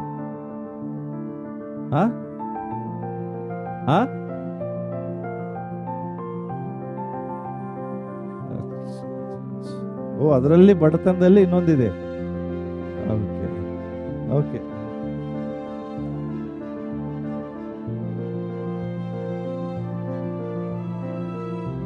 ಯಾರು ಎಷ್ಟು ಜನ ನೀವು ಇಲ್ಲಿ ಶ್ರೀಮಂತರು ಅಂತ ಕೇಳಿದ್ರೆ ನನ್ಗೆ ಗೊತ್ತಿದೆ, ಯಾರು ಒಪ್ಕೊಳ್ಳೋದಿಲ್ಲ ನಾನು ಶ್ರೀಮಂತ ಅಂತ. ಎಲ್ಲರೂ ಒಪ್ಕೊಳ್ಳೋದಿಲ್ಲ, ಯಾರು ಒಪ್ಕೊಳ್ಳೋದಿಲ್ಲ ಶ್ರೀಮಂತ ಅಂತ. ಆದ್ರೆ ನಾನು ಒಂದು ಹೇಳಿಕ್ಕೆ ಇಷ್ಟಪಡ್ತೀನಿ ಪ್ರಿಯರೇ, ನೀವು ಜಸ್ಟ್ ಹೊರಗಡೆ ಹೋಗಿ ಲೋಕ ನೋಡ್ರಿ, ಲೋಕದಲ್ಲಿರೋ ಜನರನ್ನ ನೋಡ್ರಿ. ಅವರು ನೀವು ನೋಡುವಾಗ ನಿಮ್ಗೆ ಅರ್ಥ ಆಗ್ತದೆ ನಾನು ಎಷ್ಟು ಶ್ರೀಮಂತ ಅಂತ. ನಿಮ್ಗೆ ಗೊತ್ತಿಲ್ಲ ಯಾರಿಗೂ. ನೀವು ಯಾರು ಒಪ್ಕೊಳ್ಳೋದಿಲ್ಲ ನಾನು ಶ್ರೀಮಂತ ಅಂತ. ಬಟ್ ನಾನು ನಿಜವಾಗಿ ಹೇಳ್ತೇನೆ, ನೀವು ಲೋಕದ ಜನರಿಗೆ ಕಂಪೇರ್ ಮಾಡ್ರಿ, ನೀವು ಎಲ್ಲರಿಗಿಂತ ಶ್ರೀಮಂತರು ನೀವಾಗಿದ್ದೀರಿ. ಒಂದು ವೇಳೆ ನೀವೇನಾದ್ರು ನಾರ್ತ್ ಇಂಡಿಯಾಗೆ ಹೋದ್ರೆ ಪ್ರಿಯರೇ, ನಾನು ಹೇಳ್ತೇನೆ, ಅಲ್ಲಿ ಜನರು ವಾಸಿಸುವ ಸ್ಥಿತಿ ನೋಡಿದ್ರೆ ಸತ್ಯವಾಗಿ ಹೇಳ್ತೇನೆ, ದೇವರು ನಿಮ್ಗೆ ಎಷ್ಟೋ ಮೇಲಿಟ್ಟಿದ್ದಾರೆ. ಇಲ್ಲಿ ಉಳ್ಕೊಳ್ಳಿಕ್ಕೆ ಎಷ್ಟೋ ಜನರಿಗೆ ಸ್ವಂತ ಮನೆ ಇದೆ. ಅಂಕೋಲದಲ್ಲಿ ಬಾಡಿಗೆ ಮನೆಗೆ ಬಹಳ ಕಡಿಮೆ, ನಮಗೆ ಅಷ್ಟೇ ಬಾಡಿಗೆ ಮನೆಗಳು ಹೊರಗಿನ ಬಂದವರಿಗೆ. ಇಲ್ಲೇ ಇದ್ದವ್ರಿಗೆ ಯಾರಿಗಾರು ಬಾಡಿಗೆ ಮನೆ ಇದೆಯಾ ಲೋಕಲ್? ನಿಮ್ದೇ ಆದಂತ ಒಂದು ಸ್ವಂತ ಮನೆ ಎಲ್ರಿಗೂ ಇದೆ. ನಾರ್ತ್ ಅಲ್ಲಿ ಬರ್ರಿ ಪ್ರಿಯರೇ, ಮನೆ ಅಲ್ಲ, ಬಾಡಿಗೆ ಮನೆನೂ ಅಲ್ಲ, ಚರಂಡಿ ಮೇಲೆ ಜೀವನ ನಡೆಸೋರಿದ್ದಾರೆ. ಚರಂಡಿ ಮೇಲೆ ಮಲಗಿ ಲೈಫ್ ತೆಗಿತಿದ್ದಾರೆ. ಆದ್ರೆ ನಮ್ಮ ಸಮಸ್ಯೆ ಏನು ಗೊತ್ತಾ? ಎಲ್ಲ ಇದ್ರು ಏನು ಇಲ್ಲ, ಅದರ್ಗತೆ ಇರ್ತೇವೆ. ಅಂದ್ರೆ ಇನ್ನೂ ಬೇಕು, ನಮಗೆ ಇನ್ನೂ ಬೇಕು. ನಿಮ್ಮ ಮನೆಯಲ್ಲಿರುವಂತ ಬಟ್ಟೆಗಳನ್ನು ನೋಡ್ರಿ, ಲೋಕದಲ್ಲಿರೋ ನೋಡ್ರಿ, ಎರಡೇ ಬಟ್ಟೆಯಲ್ಲಿ ಲೈಫ್ ತೆಗಿತಾರೆ. ಗೊತ್ತಾ ನಿಮ್ಗೆ? ಯಾರು ಹೇಳ್ರಿಪ್ಪ ಇಲ್ಲಿ ಇದ್ದವ್ರು ಬರೀ ಎರಡೇ ಜೋಡಿ ಬಟ್ಟೆ ಇದೆ ನಮ್ಗೆ ಅಣ್ಣವ್ರು ಇದೀರಾ? ಇಲ್ಲಿ ಕೂತಂತವ್ರು ಎರಡೇ ಜೋಡಿ ಬಟ್ಟೆ ಇದ್ದವ್ರು ಯಾರ ಇದ್ದೀರಾ? ಮಗುನ್ ನೋಡ್ಬೇಡ್ರಿ, ಇಲ್ಲಿ ನೋಡ್ರಿ, ಹೇಳ್ರಿ. ಫಸ್ಟ್ ಎರಡೇ ಜೋಡಿ ಬಟ್ಟೆ ರೀ, ಒಂದು ವಾಶ್ ಮಾಡಬೇಕು, ಆಮೇಲೆ ಹಾಕೊಳ್ಬೇಕು. ಇದೀರಾ? ಹಿಂಗೆ ಕೋಟಿಗಟ್ಟಲೆ ಜನ ಜೀವಿಸ್ತಿದ್ದಾರೆ ಎರಡೇ ಜೋಡಿ ಬಟ್ಟೆಯಲ್ಲಿ. ನಾವು ಎಷ್ಟೇ ಹೊಸ ಬಟ್ಟೆ ತಗೊಂಡ್ರು, ಹೊಸ ಬಟ್ಟೆ ಮತ್ತೆ ಬೇಡ ಅಂತೀರಿ ಯಾರಾದ್ರು? ಎಷ್ಟೇ ತಗೊಳ್ರಿ, 1 ಲಕ್ಷ ಬಟ್ಟೆ ಖರ್ಚು ಮಾಡ್ರಿ, ನೆಕ್ಸ್ಟ್ ಡೇ ಮತ್ತೆ ಹೊಸ ಬಟ್ಟೆ ಕೊಡಿಸ್ತೀನಿ, ಯಾರು ಬೇಡ ಅಂತೀರಿ? ಹೇಳಿ ನೋಡೋಣ. ಇದೇ ಸಮಸ್ಯೆ ಐಶ್ವರ್ಯದ್ದು. ಬರೀ ಬೇಕನ್ನಿಸ್ತದೆ, ತೃಪ್ತಿ ಯಾವಾಗೂ ಆಗೋದಿಲ್ಲ. ಇದರಿಂದ ಮನುಷ್ಯನಿಗೆ ದೇವರ ಕಡೆ ಹೋಗಿ ಮನಸ್ಸು ಬರಲ್ಲ, ಪರಲೋಕ ರಾಜ್ಯಕ್ಕೆ ಹೋಗ್ಲಿಕ್ಕೆ ಮನಸ್ಸು ಬರುವುದಿಲ್ಲ, ಲೋಕದಿಂದ ಹೋಗ್ಬೇಕಂತ ಮನಸ್ಸು ಬರ್ತದೆ. ಅದೇ ಏನು ಗೊತ್ತಾ? ರಿಚಸ್. ಅದಕ್ಕೆ 1 ತಿಮೋಥಿ 6:10 ನೀವು ಮನೆಗೆ ಓದ್ರಿ, ಈಗ ನಾನು ಹೇಳೋದಿಲ್ಲ. ಅವನೇನ್ ಮಾಡ್ತಾನೆ? ಲೋಕ, ಹಣ, ಅದ್ರದ್ದು ಹಿಂದೆ ಹೋಗ್ತಾನೆ. ಬಟ್ ಬೈಬಲ್ ಹೇಳುತ್ತದೆ ಅದು ಎಲ್ಲಕ್ಕೂ ಮೂಲ, ಕೆಟ್ಟತನಕ್ಕೆ ಕಾರಣವಾಗಿದೆ. It's a root of all sins. Okay, ಅದಕ್ಕೋಸ್ಕರ ಹಣ ಅಂತಲ್ಲ, ಹಣದ ಮೇಲೆ ವ್ಯಾಮೋಹ ನಮಗೆ ಇರಬಾರ್ದು. 3ನೇದು ನಾವು ನೋಡ್ತೀವಿ, ಭೋಗ, ಐಶ್ವರ್ಯದ ಭೋಗ ಅಂತ ಬರ್ತದೆ ಇನ್ನೊಂದು ಇಂಗ್ಲಿಷ್ ಅಲ್ಲಿ. ಬಟ್ ಇಲ್ಲಿ ಐಶ್ವರ್ಯ ಅಷ್ಟೇ ಅಂತ ಬರ್ತದೆ ಪ್ರಿಯರೇ. ಸ್ಟ್ರಾಂಗ್ ಲಸ್ಟ್ ಅಂತ ಕರೀತಾರೆ. ಅಂದ್ರೆ ಏನ್ ಗೊತ್ತಾ? ಪ್ಲೆಜರ್ ಅಂದ್ರೆ ಅವನಿಗೆ ತೃಪ್ತಿ ಆಗಲ್ಲ. ಅಂದ್ರೆ ಅವನು ಶರೀರವನ್ನ ತೃಪ್ತಿಗೊಳಿಸ್ಲಿಕ್ಕೆ ನೋಡ್ತಾನೆ. ಶರೀರವನ್ನ ಏನ್ ಶರೀರ ಬಯಸ್ತದೋ ಅದನ್ನ ಕೊಡ್ಲಿಕ್ಕೆ ಇಷ್ಟಪಡ್ತಾನೆ.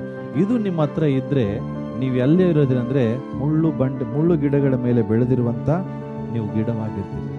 ಅದಕ್ಕೋಸ್ಕರ ಲೋಕದ ಚಿಂತೆ, ಐಶ್ವರ್ಯ, ವ್ಯಾಮೋಹ ಇದರಿಂದ ದೂರ ಇರಿ. ಇದು ಇದ್ರೆ ನೀವು ದೇವರ ರಾಜ್ಯಕ್ಕೆ ಎಂಟ್ರಿ ಸಿಗಲ್ಲ. ಇವ್ರು ಯಾರ್ರೀ? ಮುಳ್ಳುಗಳ ಮಧ್ಯದಲ್ಲಿ ಬೆಳೆದಿರುವಂತ ಬೀಜವಾಗಿದ್ದಾರೆ. ಸೊ ಅದಕ್ಕೋಸ್ಕರ ನಾನು ಹೇಳ್ತೇನೆ, ಇಂಥ ಬೀಜ ಎಂದಿಗೂ ಫಲ ಕೊಡ್ಲಿಕ್ಕೆ ಸಾಧ್ಯ ಇಲ್ಲ, ಪರಲೋಕ ರಾಜ್ಯಕ್ಕೆ ಎಂಟ್ರಿ ಆಗ್ಲಿಕ್ಕೂ ಸಾಧ್ಯ ಇಲ್ಲ. ಆದ್ರೆ ಯೇಸು ಸ್ವಾಮಿ ಒಂದು ಭೂಮಿ ಬಗ್ಗೆ ಮಾತನಾಡ್ತಾರೆ. ಅದು ಯಾವ ಭೂಮಿ ಅಂದ್ರೆ 3ನೇ ಅಧ್ಯಾಯ 23ನೇ ವಚನ ಹೇಳ್ತದೆ, ಒಬ್ಬನು ವಾಕ್ಯವನ್ನ ತಿಳಿದುಕೊಂಡು, ಓಕೆ, ಗುಡ್ ಸಾಯಿಲ್. ಅವನೇನ್ ಮಾಡ್ತಾನೆ? 23ನೇ ವಚನ, ಕೇವಲ ತಿಳ್ಕೊಳ್ಳುವುದಿಲ್ಲ, ಫಲವಂತನಾಗಿ 100ರಷ್ಟಾಗಲಿ 60ರಷ್ಟಾಗಲಿ ಅಟ್ಲೀಸ್ಟ್ 30ರಷ್ಟಾಗಲಿ ಅವನೇನ್ ಮಾಡ್ತಾನೆ? ಫಲ ಕೊಡ್ತಾನೆ. ಇವನ್ನೇ ಒಳ್ಳೆ ನೆಲವಾಗಿರುವನು ಎಂಬುದಾಗಿ ಆತನ ಹೇಳ್ತಾನೆ. ಅರ್ಥ ಏನ್ ಗೊತ್ತಾ? ಪರಲೋಕ ರಾಜ್ಯಕ್ಕೆ ಹೋಗೋ ನೀವನೇ. ಯಾರು ವಾಕ್ಯವನ್ನು ಕೇಳಿದ ತಕ್ಷಣ ಅದನ್ನು ಸ್ವೀಕರಿಸು. ಒಳ್ಳೆ ನೆಲ. ಒಳ್ಳೆ ನೆಲ ಅಂದ್ರೆ a good soil is always ready to receive the word of God. ಅಂದ್ರೆ ದೇವರ ವಾಕ್ಯ ಏನೇ ಬರಲಿ ಅದನ್ನ ಸ್ವೀಕರಿಸಲಿಕ್ಕೆ ಯಾವಾಗಲೂ ಸಿದ್ಧನಾಗಿ ಯಾವನಿರ್ತಾನೋ ಅವನೇ ಒಳ್ಳೆ ನೆಲ. ಎಂಥದೇ ಆಗಿರಲಿ ವಾಕ್ಯಕ್ಕೆ ಬಗ್ಗುವನು, ವಾಕ್ಯಕ್ಕೆ ಗೌರವ ಕೊಡುವನು, ವಾಕ್ಯಕ್ಕೆ ತನ್ನನ್ನು ತಾನು ಒಪ್ಪಿಸಿಕೊಡುವನು. ನಿಮ್ಮ ಹಠ ಅಲ್ಲ, ದೇವರ ಹಠ ಆಗ್ಬೇಕು. ನಿಮ್ಮ ಚಿತ್ತ ಅಲ್ಲ, ದೇವರ ಚಿತ್ತ ಆಗ್ಬೇಕು. ನನಗೆ ಮನಸ್ಸಿಲ್ಲ, ಆದ್ರೆ ದೇವ್ರಿಗೆ ಮನಸ್ಸಿದ್ರೆ ನಾನು ಮಾಡ್ತೇನೆ. ನನಗಾಗುವುದಿಲ್ಲ, ಆದ್ರೆ ದೇವರು ಹೇಳಿದ್ರೆ ನಾನು ಮಾಡೇ ಮಾಡ್ತೇನೆ. ನಿಮ್ಮ ಇಷ್ಟ ಅಲ್ಲ, ದೇವರ ಇಷ್ಟದಂಗೆ ಜೀವಿಸೋರು ಅವರು ಒಳ್ಳೆ ನೆಲ. ಯಾಕೆ ದೇವ್ರ ವಾಕ್ಯ ಅದೇ ಹೇಳ್ತದೆ. ದೇವ್ರ ವಾಕ್ಯ ಹೇಳ್ತದೆ ನೀನು ಇಂಥದ್ದು ಮಾಡು, ನಿಂಗೆ ಅದು ಇಷ್ಟ ಇಲ್ಲ ಅಂದ್ರೆ ನೀನು ಮಾಡಬೇಕು. ಯಾಕೆ? ನೀನು ದೇವರ ವಾಕ್ಯಕ್ಕೆ ಪ್ರಾಮುಖ್ಯತೆ ಕೊಡ್ತೀವಿ. He was ready, always ready to receive the word of God. ದೇವರ ವಾಕ್ಯವನ್ನ ಸ್ವೀಕರಿಸಲಿಕ್ಕೆ ಎಂದೆಂದಿಗೂ ಸಿದ್ಧನಾಗಿರ್ತಾನೆ. ಅಂತವ್ರು ಯಾರು ಇಲ್ಲಿದ್ರೆ ನಂಗೆ ಗೊತ್ತಿಲ್ಲ ಪ್ರಿಯರೇ. ಆಲ್ವೇಸ್ ರೆಡಿ, ಯಾವಾಗ್ಲೂ ಸಿದ್ಧನಾಗಿರ್ತಾನೆ. ಮತ್ತೊಂದು ಹೇಳ್ತೇನೆ ನಾನು, ಆ ಗುಡ್ ಹಾರ್ಟ್ ಅಂದ್ರೆ ಏನ್ ಗೊತ್ತಾ? ಒಳ್ಳೆ ಭೂಮಿ ಹೋಗಿ ನೋಡ್ರಿ, ಭೂಮಿ ಫಲ ಕೊಡ್ತದೆ, ಆದ್ರೆ ತಾನು ತಿನ್ನೋದಿಲ್ಲ. ತಿಂತದ? ಫಲ ಯಾರಿಗೆ ಕೊಡ್ತದೆ? ಯಾರಿಗೆ? ಬೀಜ ಯಾರು ಬಿತ್ತಿರ್ತಾರೋ ಅವರಿಗೆ ಅದು ಭೂಮಿ ಏನ್ ಮಾಡ್ತದೆ? ಹೌದಾ? ನೋಡಿದ್ರೆ ಒಳ್ಳೆ ಭೂಮಿನ ಭೂಮಿ ಫಲ ಕೊಟ್ಟು ತಾನು ತಿನ್ನೋದಿಲ್ರಿ. ಭೂಮಿ ಫಲ ಕೊಟ್ಟು ಇನ್ನೊಬ್ಬರಿಗೆ ಕೊಡ್ತದೆ, ನೀ ತಿನ್ನು ಅಂತ. ಅರ್ಥ ಏನ್ ಗೊತ್ತಾ? ಆ good heart means being beneficial. ಅಂದ್ರೆ ಏನ್ ಗೊತ್ತಾ? ಬೇರೆಯವರಿಗೆ ಅವನು ಲಾಭದಾಯಕನಾಗಿರ್ಬೇಕು. ಅರ್ಥ ಆಗ್ತದೆ ನಾನು ಹೇಳಿದ್ ನಿಮಗೆ? ಒಳ್ಳೆ ಭೂಮಿ, ಒಳ್ಳೆ ಹೃದಯ ಅಂದ್ರೆ ಇನ್ನೊಬ್ಬರಿಗೆ ಅವನು ಏನಾಗಿರ್ಬೇಕು? ಇನ್ನೊಬ್ಬರಿಗೆ ಲಾಭದಾಯಕ ಆಗಿರ್ಬೇಕು. ಅವನು ಒಳ್ಳೆ ಭೂಮಿ ಅಂದ್ರೆ ನಿಮ್ಮನ್ನ ಜನ ನೋಡುವಾಗ ನಿಮ್ಮನ್ನು ನೋಡಿ ಹೇಳಬೇಕು ಜನ, ನಿಜವಾಗ್ಲೂ ನಮಗೆ ಆಶೀರ್ವಾದ, ನಿಜವಾಗ್ಲೂ ನಮ್ಮ ಕುಟುಂಬಕ್ಕೆ ಇವನೊಂದು ಆಶೀರ್ವಾದ, ನಿಜವಾಗ್ಲೂ ನಮ್ಮ ಸಭೆಗೆ ಇವನೊಬ್ಬ ಆಶೀರ್ವಾದ. ಇತರಿಗೆ ಆಶೀರ್ವಾದವಾಗಿರೋನೇ ಒಳ್ಳೆ ನೆಲ. ಅದಕ್ಕಾಗಿ ಒಳ್ಳೆ ಭೂಮಿನ ಯಾರು ಮಾರಾಟ ಮಾಡೋದಿಲ್ಲ. ಹೇಳ್ತಾರೆ ಗೊತ್ತಾ, ಇದು ಒಳ್ಳೆ ಭೂಮಿ, ಒಳ್ಳೆ ಫಲ ಕೊಡುವಂತ ಮಣ್ಣು, ಇದರಲ್ಲಿ ಬಹಳಷ್ಟು ಎಷ್ಟೇ ಬೀಜ ಹಾಕಿರಿ ಫಲ ಕೊಡ್ತದೆ. ಅದಕ್ಕಾಗಿ ಆ ಭೂಮಿಯನ್ನು ಅವನು ಬಹಳ ಪ್ರೀತಿಸ್ತಾನೆ. ಯಾಕೆ ಗೊತ್ತಾ? ಆ ಭೂಮಿ ಬೀಜ ಬಿತ್ತೋನಿಗೆ ಒಳ್ಳೆ ಫಲ ಕೊಡ್ತದೆ. ನೀವ್ ಹೇಳ್ರಿ, ದೇವರ ವಾಕ್ಯ ನಿಮ್ಮ ಜೀವಿತದಲ್ಲಿ ಬಿತ್ತುತ್ತಾ ಇದ್ದಾರೆ ದೇವರು, ಅದ್ರ ಬದಲಾಗಿ ನೀವೇನು ಕೊಡ್ತಾ ಇದ್ರಿ ದೇವರಿಗೆ? ನೀವು ದೇವರಿಗೆ ಏನ್ ಮಾಡ್ತಾ ಇದ್ರಿ?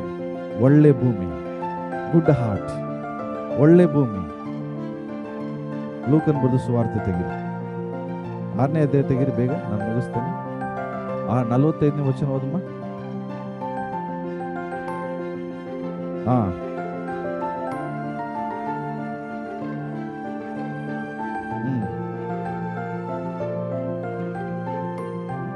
ಹಲೋ, ನೀನು ಒಳ್ಳೆ ನೆಲ ಆಗಿದ್ರೆ ನಿನ್ನಿಂದ ಏನ್ ಬರ್ತದೆ? ಏನ್ ವಾಚನ ಹೇಳ್ತಿದೆ? ಒಳ್ಳೆಯವನು ತನ್ನ ಹೃದಯ ಎಂಬ ಒಳ್ಳೆ ಬೊಕ್ಕಸದಿಂದ ಒಳ್ಳೆಯದನ್ನೇ ಹೊರಗಡೆ ತಗೊಂಡ್ಬರ್ತಾನೆ. ನೀನ್ ಹೇಳು, ನಿನ್ನ ಹೃದಯ ಒಳ್ಳೇದಾದ್ರೆ ನೀನು ಮಾಡುವ ಕೆಲಸ ಏನಾಗಿರ್ತದೆ? ನೀನು ಮಾತಾಡೋ ಮಾತೇನಾಗಿರ್ತದೆ? ನೀನು ಮಾಡುವ ಆಲೋಚನೆ ಏನಾಗಿರ್ತದೆ? ಪ್ರಶ್ನೆ ಇವೆಲ್ಲ ಇದಾವ? ಒಳ್ಳೆ ಮಾತು, ಒಳ್ಳೆ ಆಲೋಚನೆ, ಒಳ್ಳೆ ಕೆಲಸ. ನಿದ್ರೆ ಬರ್ತಾ ಇದೆಯಾ? ನಿದ್ರೆ ಬಂದ್ರೆ ತಿಳ್ಕೊಂಬಿಡ್ರಿ, ನೀನು ಒಳ್ಳೆನೆಲ್ಲ ಅಲ್ಲ. ಏನು? ಯಾಕೆ? ಸೈತಾನ್ ಪಕ್ಕದಲ್ಲೇ ಕುಂಡಿಸ್ಕೊಂಡಿದೀಯ ಅಂತ, ಕಣ್ಣ ಮೇಲೆ ಕುಂಡಿಸ್ಕೊಂಡಿದೀಯ ಅಂತ. ಒಳ್ಳೆನೆಲ್ಲ ದೇವರ ವಾಕ್ಯವನ್ನು ಸ್ವೀಕರಿಸಲಿಕ್ಕೆ ಯಾವಾಗಲೂ ಸಿದ್ಧವಾಗಿರ್ತದೆ. ಅದಕ್ಕೆ ಯಾವಾಗಲೂ ಲಕ್ಷ್ಯವಿಟ್ಟುಕೊಳ್ಳುತ್ತದೆ. ಇಲ್ಲಿ ಹೇಳ್ತದೆ, ಹಾಗಾದ್ರೆ ಒಳ್ಳೆನೆಲ್ಲ ಅಂದ್ರೆ ಏನಾಗುತ್ತೆ? ನಿನ್ನ ಜೀವಿತದಲ್ಲಿ ವಾಕ್ಯವನ್ನು ತೆಗೆದುಕೊಳ್ಳುವಾಗ ಆ ವಾಕ್ಯದಿಂದ ಬರುವ ಆಶೀರ್ವಾದವನ್ನ ನೀನು ಕೊಡುದು, ಇತರಿಗೆ ಒಳ್ಳೆಯದಾಗಿರುವುದು. Good heart is a noble heart ಅಂತ ಕರೀತಾರೆ. ಅಂದ್ರೆ ಏನು ಗೊತ್ತಾ? ಪ್ರಾಮಾಣಿಕವಾದ ಹೃದಯ. ನಾನು ನಿನಗೆ ಒಂದೇ ಒಂದು ಪ್ರಶ್ನೆ ಕೇಳ್ತೇನೆ. ಜನ ನಿನ್ನನ್ನು ನೋಡುವಾಗ ಯಾರಾದ್ರೂ ನಿನಗೆ ಹೇಳಿದಾರ ನಾನು ನಿನ್ನಂಗೆ ಆಗ್ಬೇಕಂತ? ನಿಮ್ಮನ್ನು ನೋಡುವಾಗ ಜನ ಹೇಳ್ತಾರ, ಬ್ರದರ್ಸ್ ನಿಮ್ಮಾಗೆ ಆಗ್ಬೇಕು ನೋಡ್ರಿ, ಆದ್ರೆ ಸಿಸ್ಟರ್ ನಿಮ್ಮಂಗೆ ಆಗ್ಬೇಕು ನೋಡ್ರಿ. ಈ ರೀತಿ ಜನ ನಿಮ್ಗೆ ಹೇಳ್ಬೇಕಾದ್ರೆ ನೀವು ಒಳ್ಳೆ ನೆಲ ಆಗ್ರಿ. ಒಳ್ಳೆ ಮನುಷ್ಯ ತನ್ನ ಒಳ್ಳೆ ಹೃದಯದ ಒಳ್ಳೆ ಬೊಕ್ಕಸದಿಂದ ಏನ್ ಮಾಡ್ತಾನೆ? ಒಳ್ಳೆಯದನ್ನೇ ತರ್ತಾನೆ. ನಿನ್ನ ಮಾತು ಒಳ್ಳೇದಾಗಿರ್ತದೆ, ನಿನ್ನ ನೋಟ ಒಳ್ಳೇದಾಗಿರ್ತದೆ, ನಿನ್ನ ಆಲೋಚನೆ ಒಳ್ಳೇದಾಗಿರ್ತದೆ, ನಿನ್ನ ಕೆಲಸ ಒಳ್ಳೇದಾಗಿರ್ತದೆ. ಒಳ್ಳೇದಂದ್ರೆ ಏನು? ನಿನಗಲ್ಲದು ಒಳ್ಳೇದು. ಬಹಳ ಜನ ತಿಳ್ಕೊಂಡ್ರು ಒಳ್ಳೇದಂದ್ರೆ ಏನು, ನನಗೆ ಮಾತ್ರ ಒಳ್ಳೇದಲ್ಲ, ಇತರರಿಗೆ ಒಳ್ಳೇದಾಗಿರ್ಬೇಕು. ಒಳ್ಳೆ ಭೂಮಿ ಇತರಿಗೆ ಒಳ್ಳೆ ಫಲ ಕೊಡ್ತದೆ. ನೀನು ಒಳ್ಳೆ ಭೂಮಿ ಆದ್ರೆ ನೀನು ಇತರಿಗೆ ಒಳ್ಳೇದನ್ನ ಮಾಡು. ಇತರಿಗೆ ಕೆಟ್ಟ ಬಯಸ್ಬೇಡ, ಕೆಟ್ಟದನ್ನು ಮಾತಾಡಬೇಡ, ಕೆಟ್ಟದನ್ನು ನೋಡಬೇಡ, ಕೆಟ್ಟದನ್ನು ಆಲೋಚಿಸಬೇಡ. ಇತರಿಗೆ ಯಾವಾಗಲೂ ಲಾಭದಾಯಕವಾಗಿ ನೀನು ಬರ್ಡನ್ ಆಗಿರ್ಬೇಡ ಯಾರಿಗೂ. ದೇವರು ಇಷ್ಟ ಇಲ್ಲ. ನೀನು ಇನ್ನೊಬ್ಬರಿಗೆ ಭಾರವಾಗಿರ್ಬಾರ್ದು. ಇನ್ನೊಬ್ಬರಿಗೆ ಏನಾಗಿರ್ಬೇಕು? ಜೋರಾಗಿ ಹೇಳ್ರಿ, ಅದ್ರಕ್ಕೂ ದಮ್ಮಿಲ್ಲ. ನೀವು ಹೇಳೋ ಮಾತಿನಲ್ಲಿ ಅರ್ಥ ಆಗ್ತದೆ, ಪಾಸ್ಟರ್ ನಮ್ಮ ಯಾರಿಗೂ ಬೇಡ್ರಿ, ನಂಗೆ ನಾನೇ ಆಶೀರ್ವಾದವಾಗಿದ್ರೆ ಸಾಕು. ಹೌದಾ? ಹಂಗಿದೆಯಾ? ಒಳ್ಳೆ ನೆಲ ಹೇಳ್ರಿ ಫಲ ಕೊಡ್ತದೆ. ನೀನು ಒಳ್ಳೆ ನೆಲ ಆದ್ರೆ ನೀನೇನು ಕೊಡ್ಬೇಕು? ಈಗ ಒಳ್ಳೆ ಫಲ. ಆ ಒಳ್ಳೆ ಫಲ ಯಾರಿಗೂ ಉಪಯೋಗ ಆಗಿರ್ಬೇಕು? ಇತರರಿಗೆ. ಒಳ್ಳೆ ಭೂಮಿ ಬಿತ್ತುವಂತ ವ್ಯಕ್ತಿಗೆ ಒಳ್ಳೆ ಫಲ ಕೊಡ್ತದೆ. ಹಾಗೆ ನೀನು ಒಳ್ಳೆ ಭೂಮಿ ಆಗಿದ್ರೆ ಇತರಿಗೆ ಒಳ್ಳೆ ಫಲವನ್ನ ಕೊಡು. ನಿನ್ನ ಬಗ್ಗೆ ಚಿಂತೆ ಮಾಡಬೇಡ. ನೀನು ಒಳ್ಳೆ ಫಲ ಆದ್ರೆ ನಿಂಗೆ ಪರಲೋಕ ರಾಜ ನಿಂದೆ. ಪರಲೋಕ ರಾಜ ಯಾರ್ದು? ನಿಮ್ದಲ್ಲ. ಒಳ್ಳೆ ನೆಲವಾಗಿರ್ತಾರ ಅವ್ರದ್ದು. ನೀನು ಒಳ್ಳೆ ನೆಲವಾಗಿದ್ರೆ ನಿಂದೆ. ನೀನು ಒಳ್ಳೆ ನೆಲವಾಗಿಲ್ಲ ಆದ್ರೆ ನಿಂದಲ್ಲ. ಕ್ಲಿಯರ್? ದೇವ್ರು ನಿನ್ನನ್ನು ಏನಾಗ್ಲಿಕ್ಕೆ ಕರೆದಿದ್ದಾನೆ? ಹೇಳ್ರಿ, ಏನಾಗ್ಲಿಕ್ಕೆ ಕರೆದಿದ್ದಾನೆ? ಆಗ್ತೀರಾ ನಿಜವಾಗ್ಲೂ? ಓಕೆ, ನಿಂತ್ಕೊಡ್ರಾಗ.